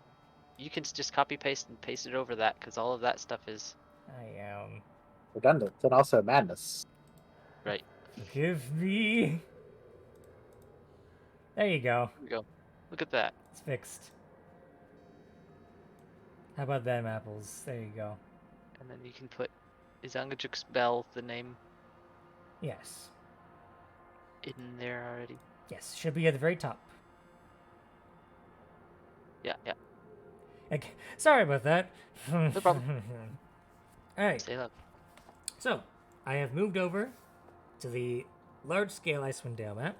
So now I get to look at my own notes and mark for you where the bell is. And they're like right here. No. No, we're there. Oh yeah, sorry, Somewhere you were. between Lonely Wood and Keldencairn. Yes, you are there. And the bell is... Oh wait, what? Huh. It's I need, like, Very far away. black. whoa. The bell's over there. Nope. And the sea No. on the other side. No, that was me who was making that arrow. I was just seeing how far the really big glacier was from us. Over here. Okay. I'm gonna write down in text. That's Significantly closer. 20 to 25 miles. Actually, from where we are, yeah, 20, I need a better font for this. I need a better font because that's not gonna cut it. maybe a color red or yellow. Indeed. And let's try yellow. Yellow, awful choice. Not bright yellow. Well, there's not a whole lot of options in Roll20. Mustard yellow, like these boxes. Red's not much better either. It's not. Try putting it at an angle. Let me see if I can actually do that. Hang on.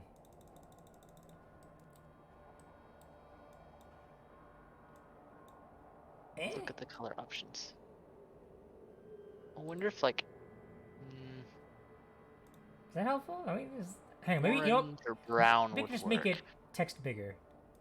Something like, yeah, text bigger is probably the best. Works. Yeah, that'll have to be for now. I'll think of something later to make that a bit easier, maybe. It would be nice if they allowed you to do an outer layer around the outside of it, like they do with the ones on the actual map. Big brain. Hang on, big brain. Hang on. One sec. I have an idea.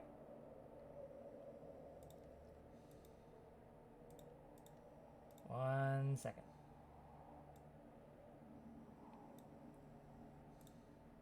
Put that. Hey. Hey, nice. With that, I can probably make it smaller now too. Right. Oh. No, ruin it. Can you? There we go. That's better. There we go. Much better. That is where you will find it. To the west of Mare de Walden. Northwest.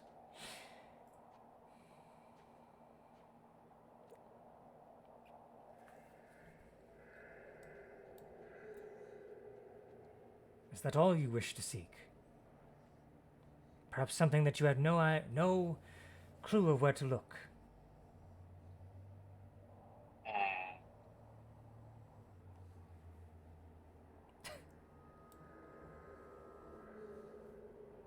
We could ask about the armor. Yes. We have Isn't a there- general idea about it. Okay. It's not a lot. Where is the You wouldn't happen to know the location of the Yarmouths, giant Yarmouths. The Yarmouths. I know it's vaguely sort of to the southwest from here, but All that I know of the Yarmouth. Stories have been passed down for generations of a place where the giants' ancestors used to fight and discuss amongst one another. But such tales are unreliable.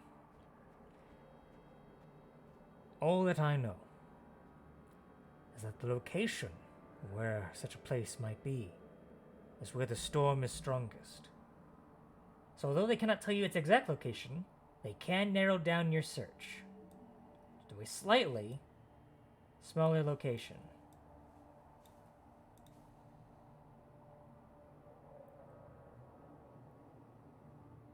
Unfortunately, they rolled below even with advantage. That's as best as they can do. I have one more question that you might be able to answer. Maybe a little bit more. Do you know where there are any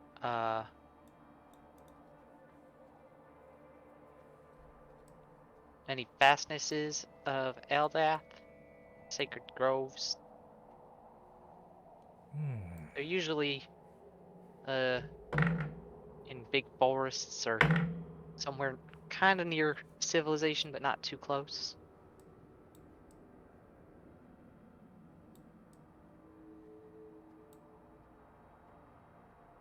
might know such a place. Let me think.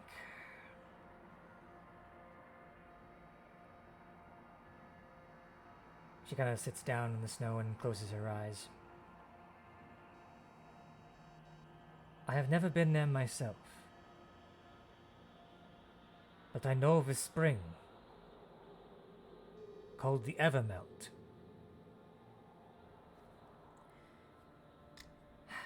All that I know of it is that it is somewhat close to the Ragged Glacier. But that is farther than would expect from civilization. Much farther than 10 towns, for sure. Oh, it does sound like something that Eldath would have her hand in. Indeed, despite the coldness of the dale, it is perhaps, from what I've heard, with their blessing, even the ice may melt away and provide comfort and warmth.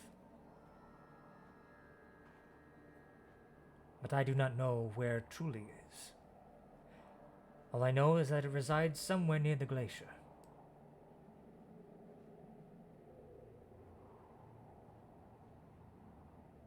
But that is a place to start looking.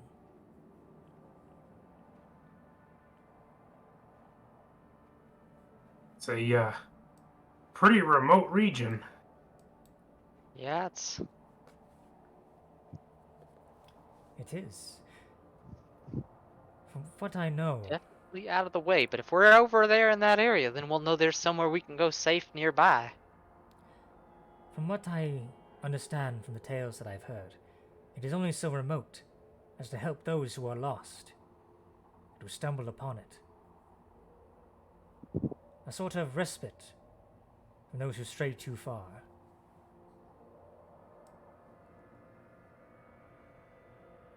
Sounds about right. But I hope we have been helpful. Yeah. That is good. She gives a long sigh. I hope that you mean what you say, and that I hope you are strong enough to prove it. She gives you a very strong look, Meepo. Not one out of, not one to be mean to you, but a look that is, a look that says, prove yourself. At the very least, don't fail. And she gives a nod towards her compatriots, and they begin to venture away.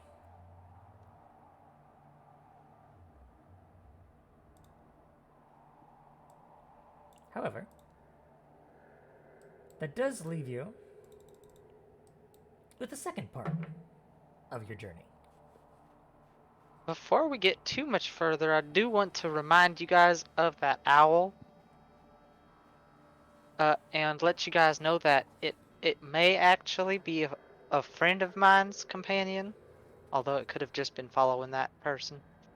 I looked in the mirror a few days ago and saw a friend of mine, if you remember right, and that owl happened to be hanging out around that person. A friend? Bean kind of says. You have friends other than these guys? Well, yeah. How else do you think I got to be a cleric of Eldath?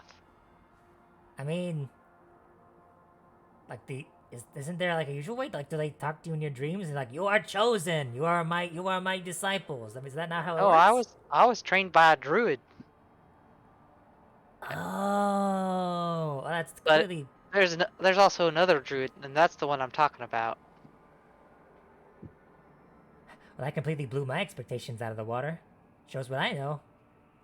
I'm a bush. Yeah. He just gotta sit Well- silently. The cleric that taught me, the druid cleric, she's the one that kind of helped me out when I was lost from having run away from the danger that I was in when Hawks first left the clan we were living with. But this friend of mine that I'm talking about that had the owl with him was someone that I knew before I knew Hawks.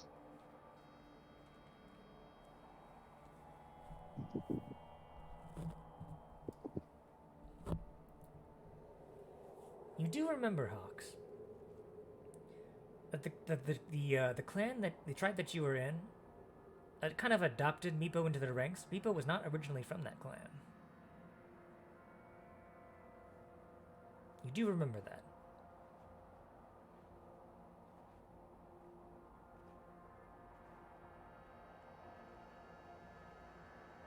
Mike? Yes, Ah, sorry, just making sure you were there. I am here. Yeah. Alrighty. Did you hear what I said? I kind of did. Can you repeat it though? Sure, no problem, no problem.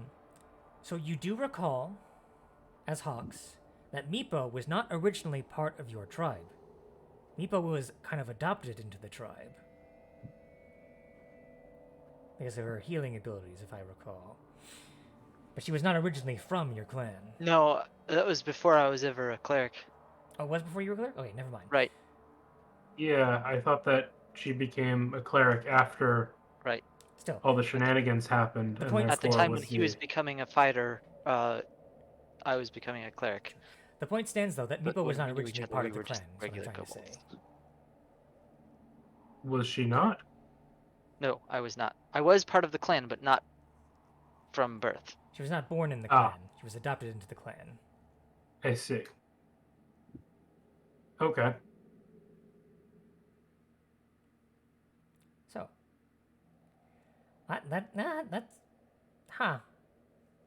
So, are they? I mean, are they nice? This druid? I mean, I assume so. I didn't know them well, but they were nice to me. I owe 'em my life. Oh, well, they gotta be good then. The Meepo you know would never be here if it weren't for that druid. Huh. I guess we have to thank him then, because you've literally saved this group multiple times. And of course, the group has also saved you multiple times, so I guess it kind of evens out.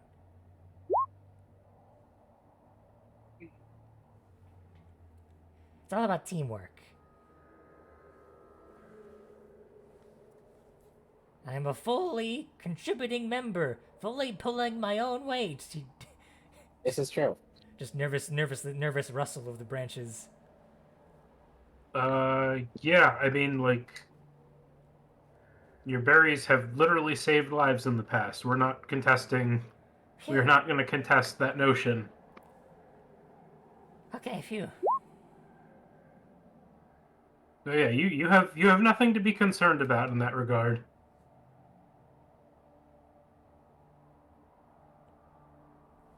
Alright. So, I assume you wish to continue forward then, to Kilthin's cairn. Yes. So, I had to roll something else because I rolled that specific circumstance for 2. Now then, what fun things do we have in store? Let us see what we'll get.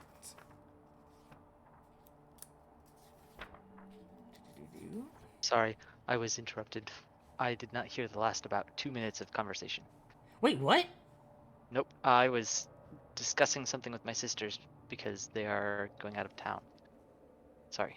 But you were participating in. No. The last maybe minute then. After the part where Skanuk typed out, I always just assumed you walked out of a temple. And I Oh. typed back Well, right there- after that. Okay, well there wasn't a whole lot then. I was kind of flipping through a book, so don't worry about that. It's fine. Okay. Okay. I wasn't sure what was going on because I wasn't listening, so I didn't know if I missed anything or not. What was the roll for? You'll find out. Okay, so that was something that, like a roll for an event. Very likely.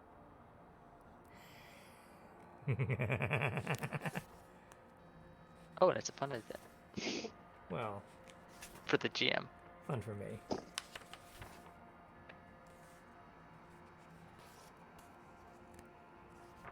Check. Is there a specific? Hang on. There's got to be something specific. Ah, there we go.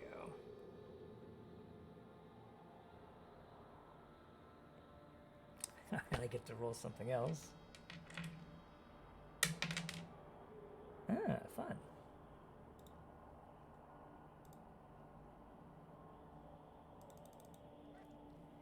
For the sake of it.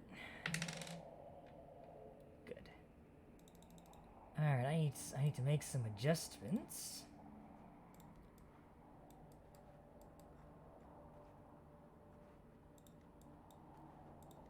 Hang on.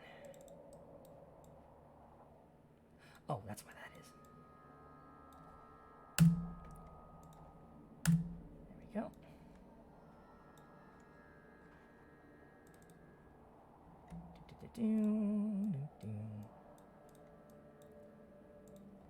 So, as you all are moving along, I would like everyone to make perception checks for me.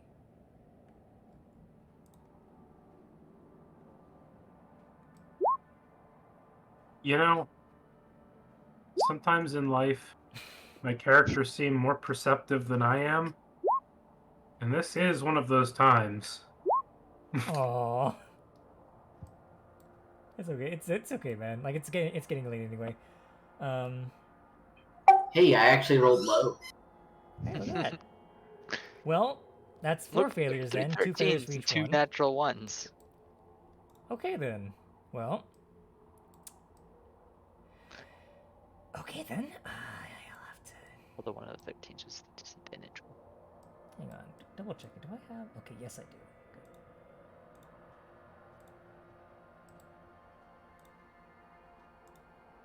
All right. Well, just in case I have to roll something else to make sure. Okay. Well, they still. Okay. All right. Okay. All right. I guess it's gonna be one of those days. Un momento. I have to make a battle map. When was the last time we had a long rest? I don't think we've fought since last time. You have not fought since the battle with the Banshee. You took a long rest after that, and despite the encounter, you've not expended a whole lot of resources. Right. 1, 2, 3. I just forgot to fix my health. Okay. So, here's what happens. All of you, unfortunately, because of the natural ones, you failed the group perception check, which means that the enemy gets a surprise round, as you suddenly hear a cacophony of cackling laughs.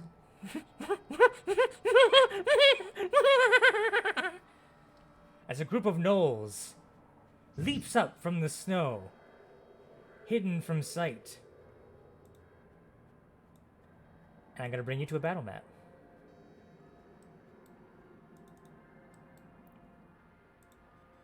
I'm going to have everyone roll initiative.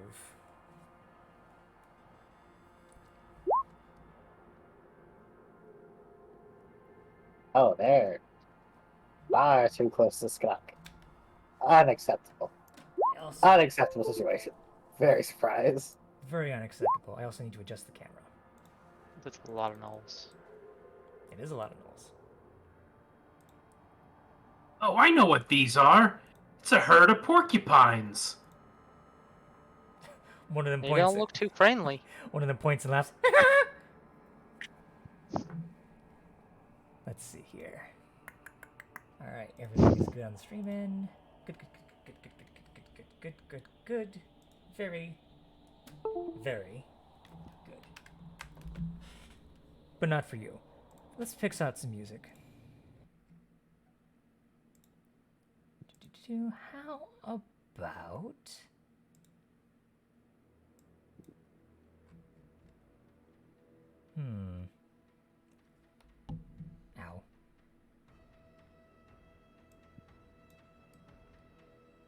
Yeah.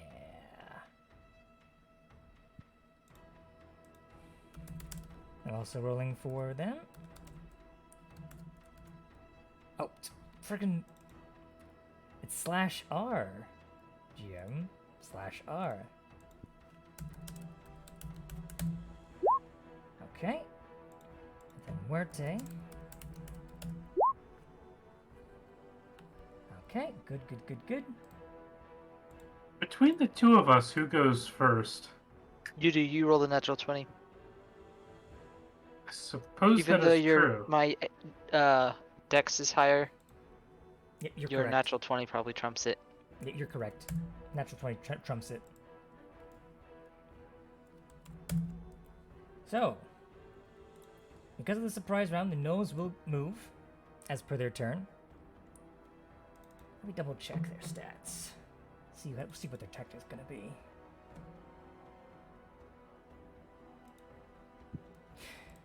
Yeah, nah. They are going to survey and sniff. This one in the middle seems to be the leader. Points at Meepo. And then at Bean and Skanuk. Seems to be prioritizing weaker targets. But not about that life. Hold on, why am I using that one? Should be snapped to center, please. Thank you. Alright.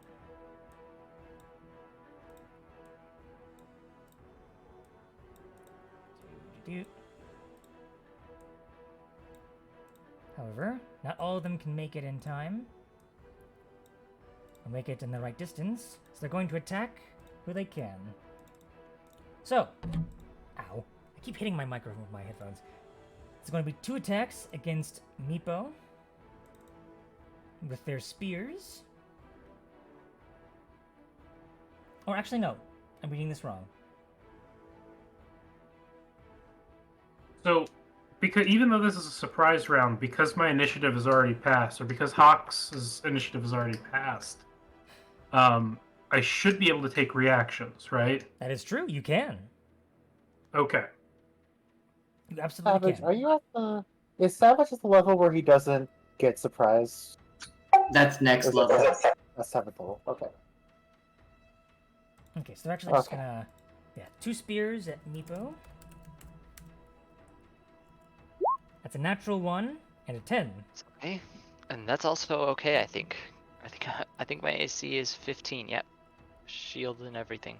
Alright, and then 2 at Skanuk. A 6 Neither and a of 9. those ones. Alright. We might live, guys. Alright, and then the 2 Might. against Hawks. No. Yeah, Hawks has gotten 18, so They all jump and and basically just like kind of they basically it's less them attacking you, more like trying to corral you, all poking their spears out threateningly. That unfortunately is all they can do. Wow. So Hawks, I believe you go first. was that are they attacking us? Is that what's happening right now? I think so. Oh, okay. Just want to make sure before I do anything hasty. In that case, ah! Hawks will roar, You do which so. means only one knoll doesn't get hit by that, but that's fine. Yeah, it's fine. Alright. And pulling out one of these Blood Fang javelins, he'll get to work at this one here. He's going to try to keep the one that's most at risk of turning the corner and going for someone else. And stab, and stab. Alright, and you're going for the top one first, going down? Yeah, I'm doing my 2 attacks against the top one. Alright, well both of those will hit, so go ahead and do your damage. Not a huge amount, but Let's get that con save in.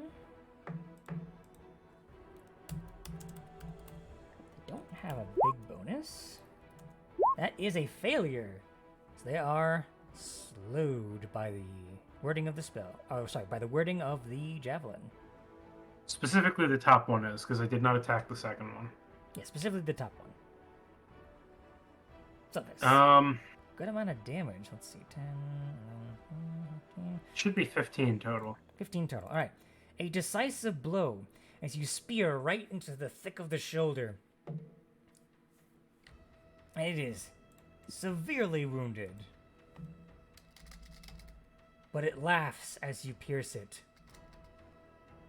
Partially in pain. It endures, but only just. I'm going to save my action surge. I'm going to pass the turn. Okay. Meepo. Right, this is not the optimal position for us, so I'm just gonna say, Eldeath, help us. I'm gonna put that on Ganuk, myself, and Savage. And then I'm gonna Sanctuary myself.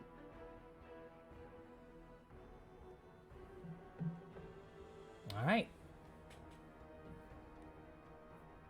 Are you going to move or are you going to stay where you are?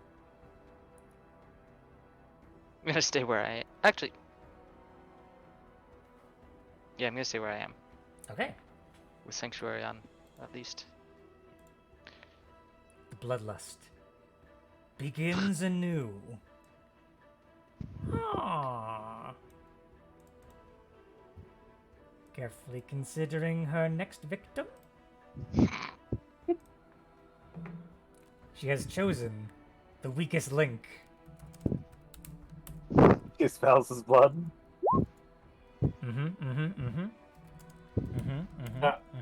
Obviously, our characters in character don't necessarily know anything about this, but out of character after this fight, Inogu is going to be picking birds instead of hyenas.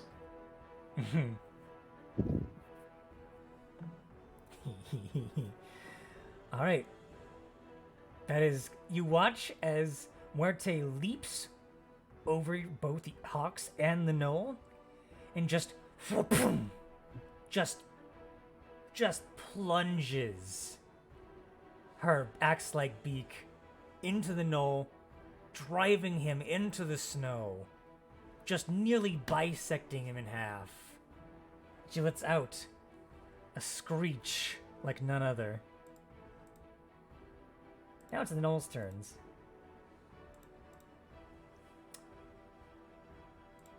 That's an intimidating beastie.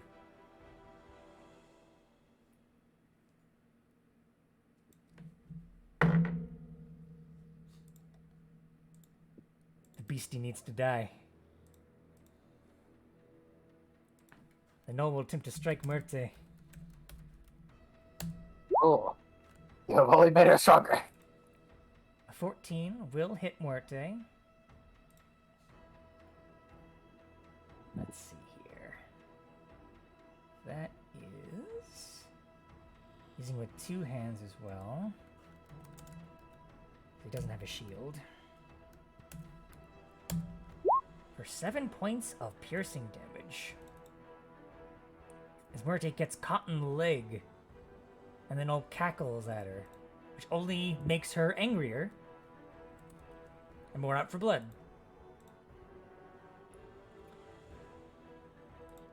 So, these three are going to attempt to strike down Meepo. However, wisdom saves. Make a save against my DC, which is 16. Well, good luck to them because they don't have any sort of bonus to this. So let's go. I imagine, yeah, they didn't. This one? Okay, one gets through. The other ones choose a new target. Okay, so the one on the... So I was going from left to right. The one on the left, the leftmost one next to you deals... Oh, wait, I'm going to, How often can I do this? What are you referring to?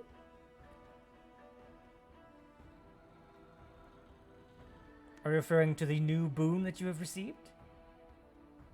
Yeah, I think I'm gonna do that. I'm just gonna switch myself with Savage. Ah, I see. Savage. You take 8 Uh, points of piercing damage. Oh wait, it would be Savage It that has hasn't- the reaction. So never mind. It hasn't rolled an attack yet, though. It only rolled to see if it could attack. Oh, you're right. It did. Oh.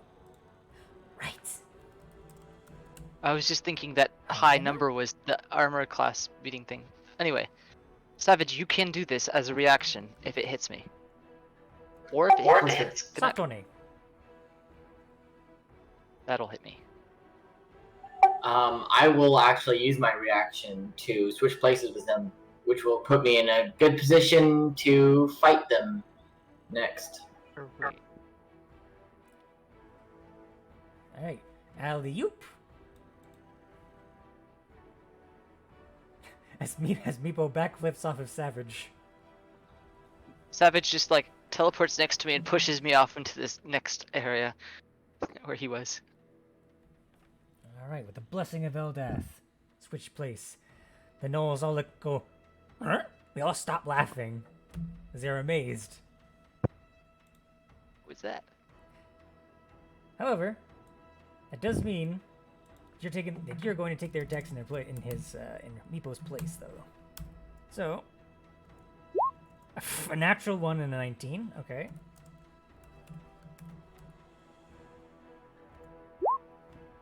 For another 8 points of damage. And then there is still one no remaining. He's just gonna text Canuck because he's there. Savage wants to. Drop it. But of course, Alright, con save.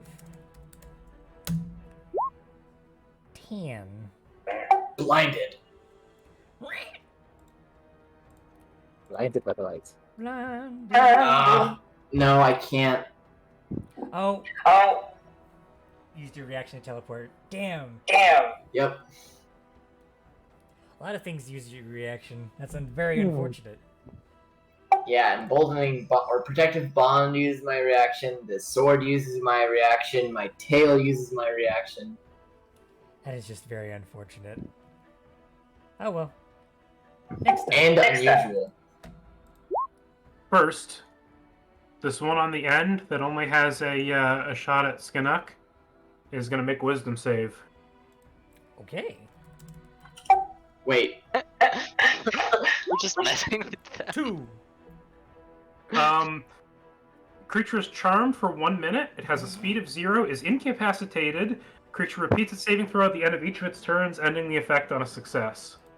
But it is literally just standing there in a complete haze. You watch as the gnoll starts like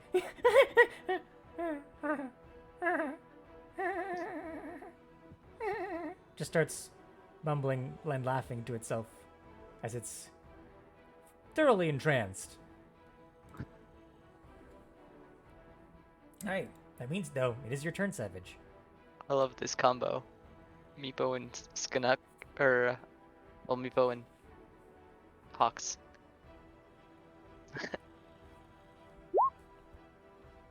Except one, Rage.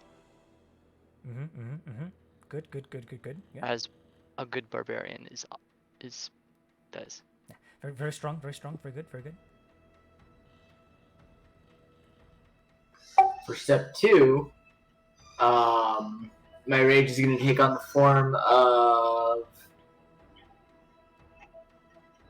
We'll say the claws this time. Okay. And I will make individual attacks on first the one right in front of me, and then I'll move to this one here. Okay. And they are both roared, so Advantage.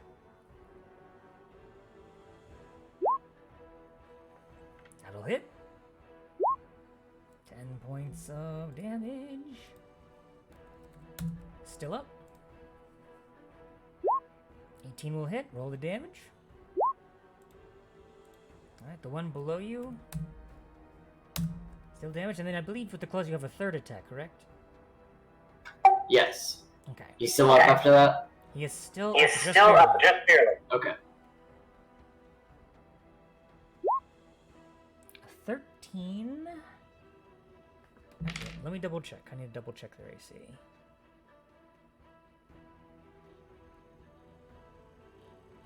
Is it what I'm thinking it is? It's been 20 this whole time. No. Okay. It does in fact hit, just. Because they're not wearing a shield. Doesn't matter. +3. Fair enough.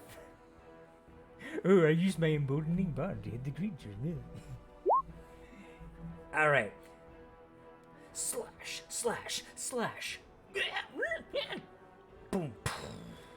Not bad. In a very null-like fashion, I jump on it and just start tearing to pieces.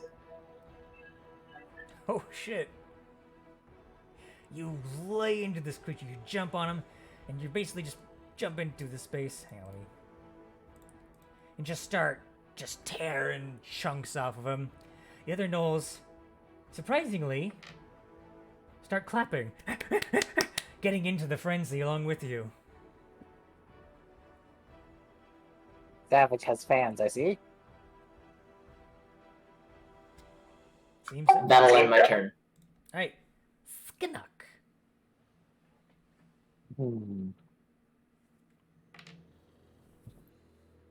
Skinnock is going to like go to pull his gun and then raise his finger for a second and just like step away. Alright.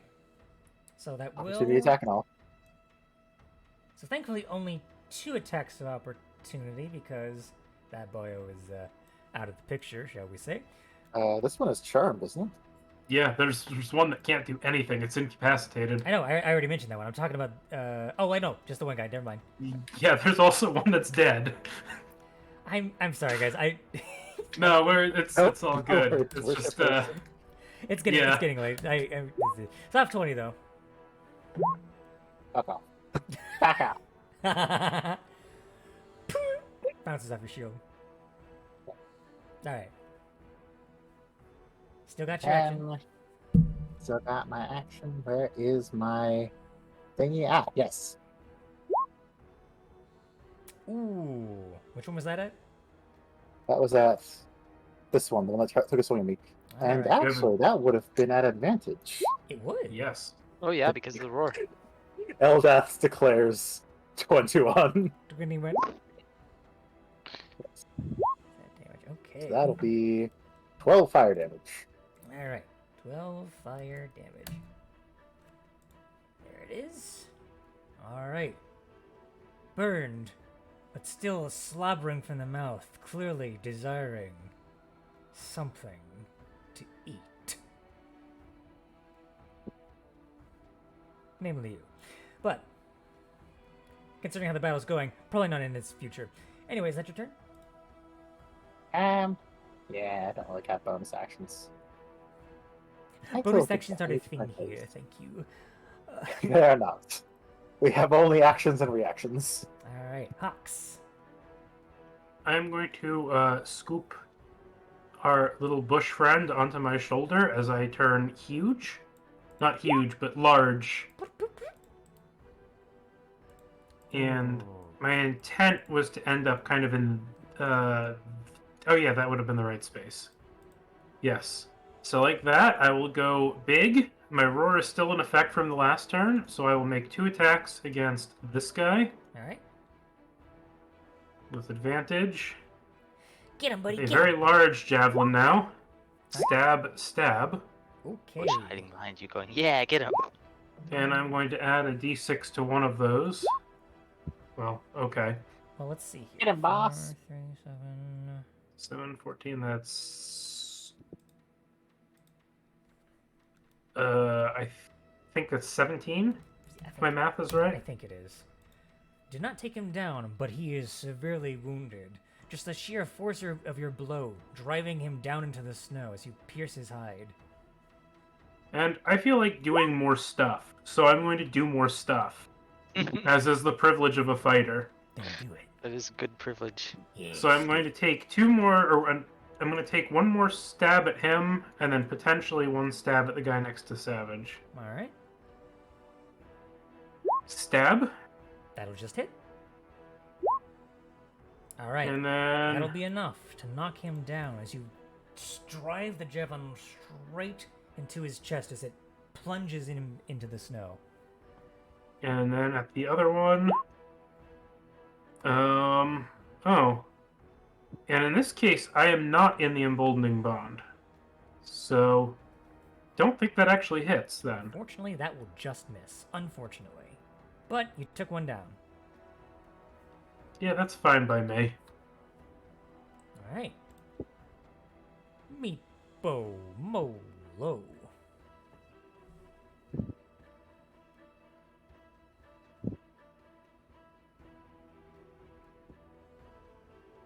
What does Eldath have in store for us?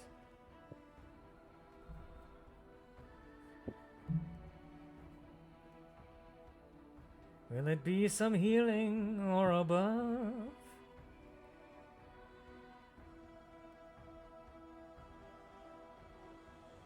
Steven? Steven? Sorry. What you doing? What you doing? It's your turn. Is anybody hurt?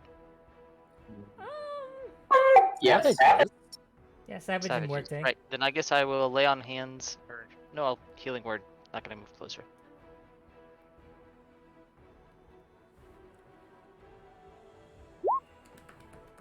And then as an action,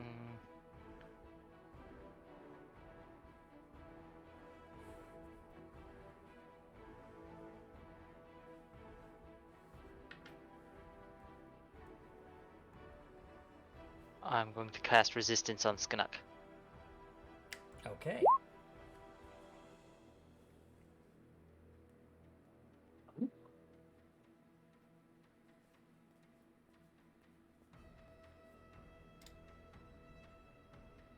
Very well. All right. So how much was the healing for the healing word? It didn't show up in the thing. Did not.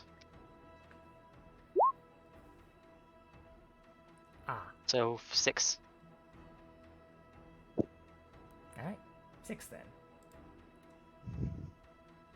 Muerte Blanca stalks through the snow, choosing her prey.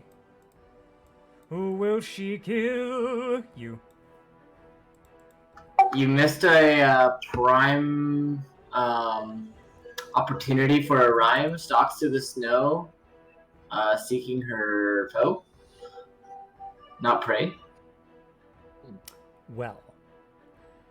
That is very Well, now we good. have the song fixed. That's okay. Let's let Morte do her business. It doesn't have to. I'm just saying. Anyway, With a flash of her beak and claws like a streak. Muerte hold Blanca. on. That should not be Muerte minus Blanca. 5. What am I doing? That should be plus 5. Either way, it's a 19 with advantage. Oh, so it's 19 plus 5. So I will hit. Angry. Hold on. 10 That is exactly what she needed to take down that knoll. Jackhammering him into the snow. That is her turn. So, the only really present Noel looks to the left, looks to the right, looks to the left, looks to the right.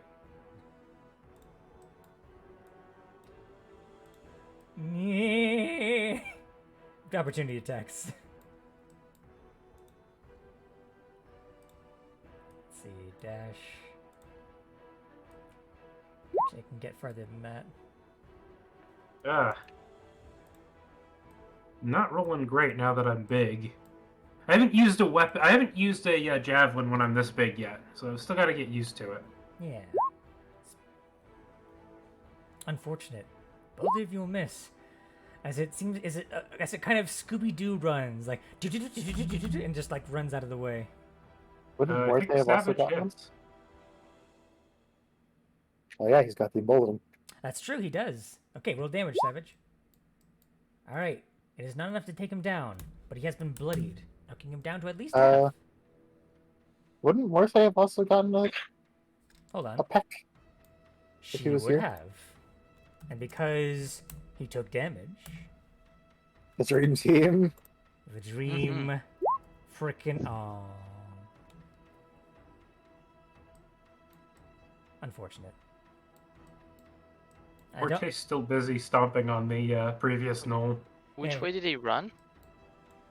Down to the southeast. Oh, there he is. All the way down there.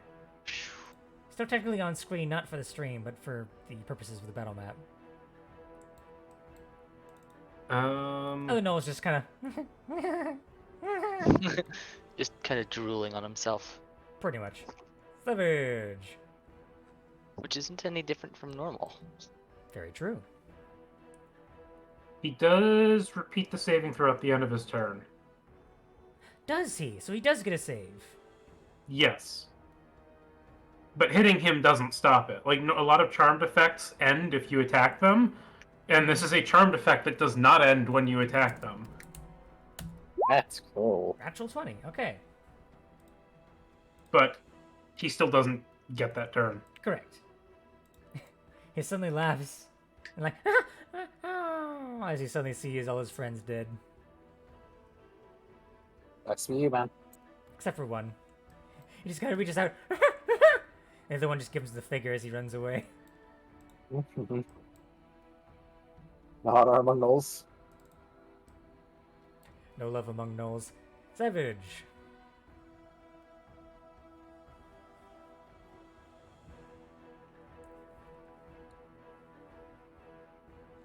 Do you wish? Ah, I see you wish to kill. Savage, to the surprise of no one, chooses violence. Right. Very well.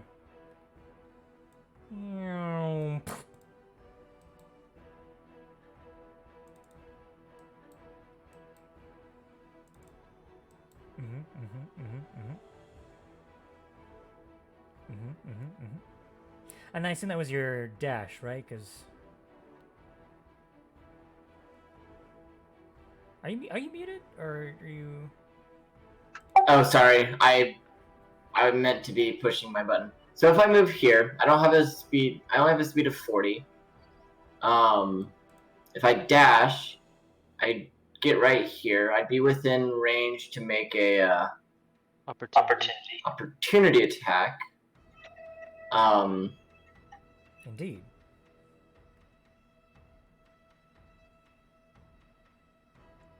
So in that case, you wish to just lay in wait until he tries to run away again?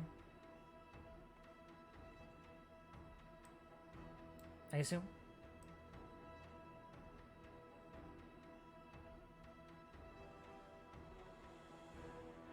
Are you pressing your button, or...?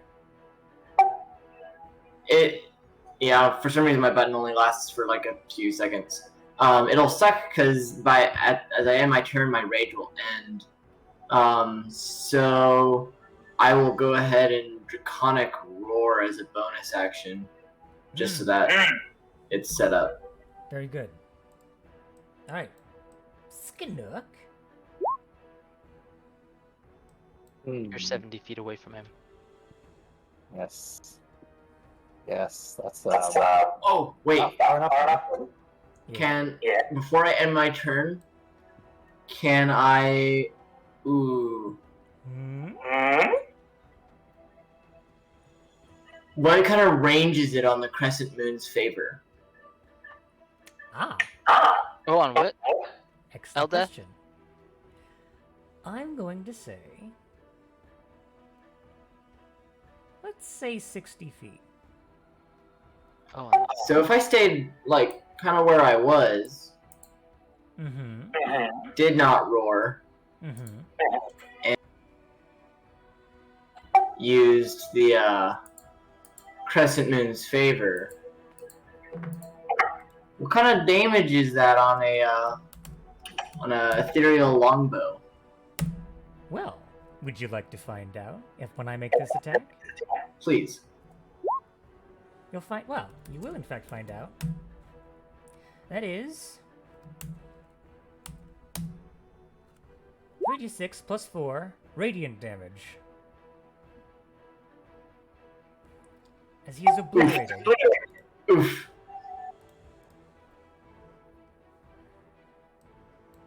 As the visage of Zalaria manifests behind you,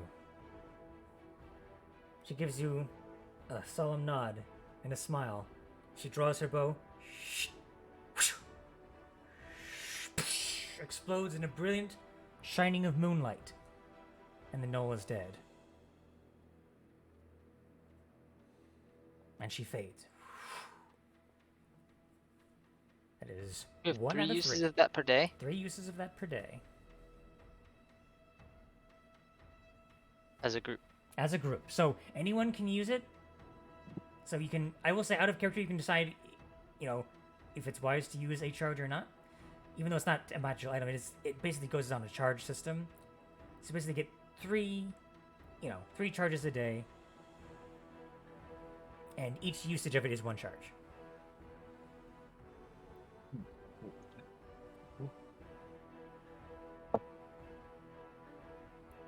Fancy. Very fancy. So,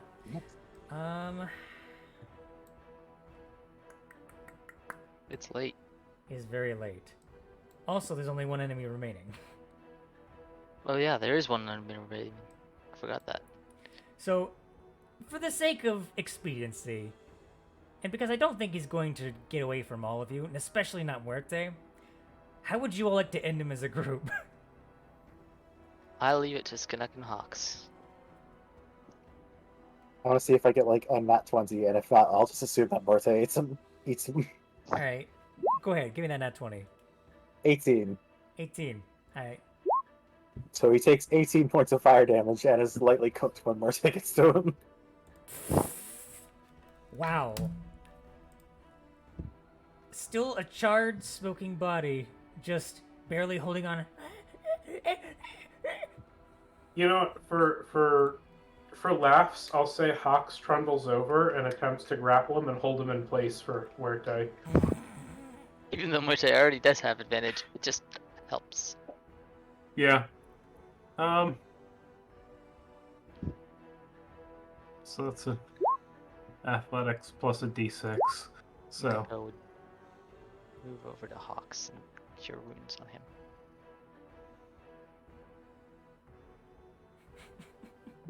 Hang on, I'm trying to come up with. Hang on 1 second. Rest in peace, Millie. Here comes Muerte Blanca. Does she do it merely 12 for the Hawks. kill, Or to or for the thrill?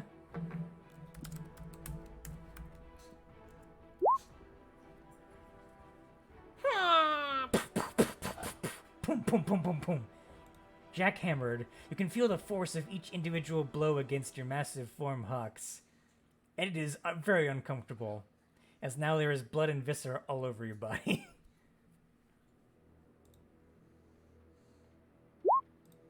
But combat comes to a close, as does this session, as I will end it here for tonight, as it is very late. We've already gone a little bit over.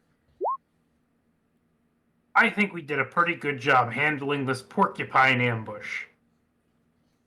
I'd agree. one final gasp of a laugh.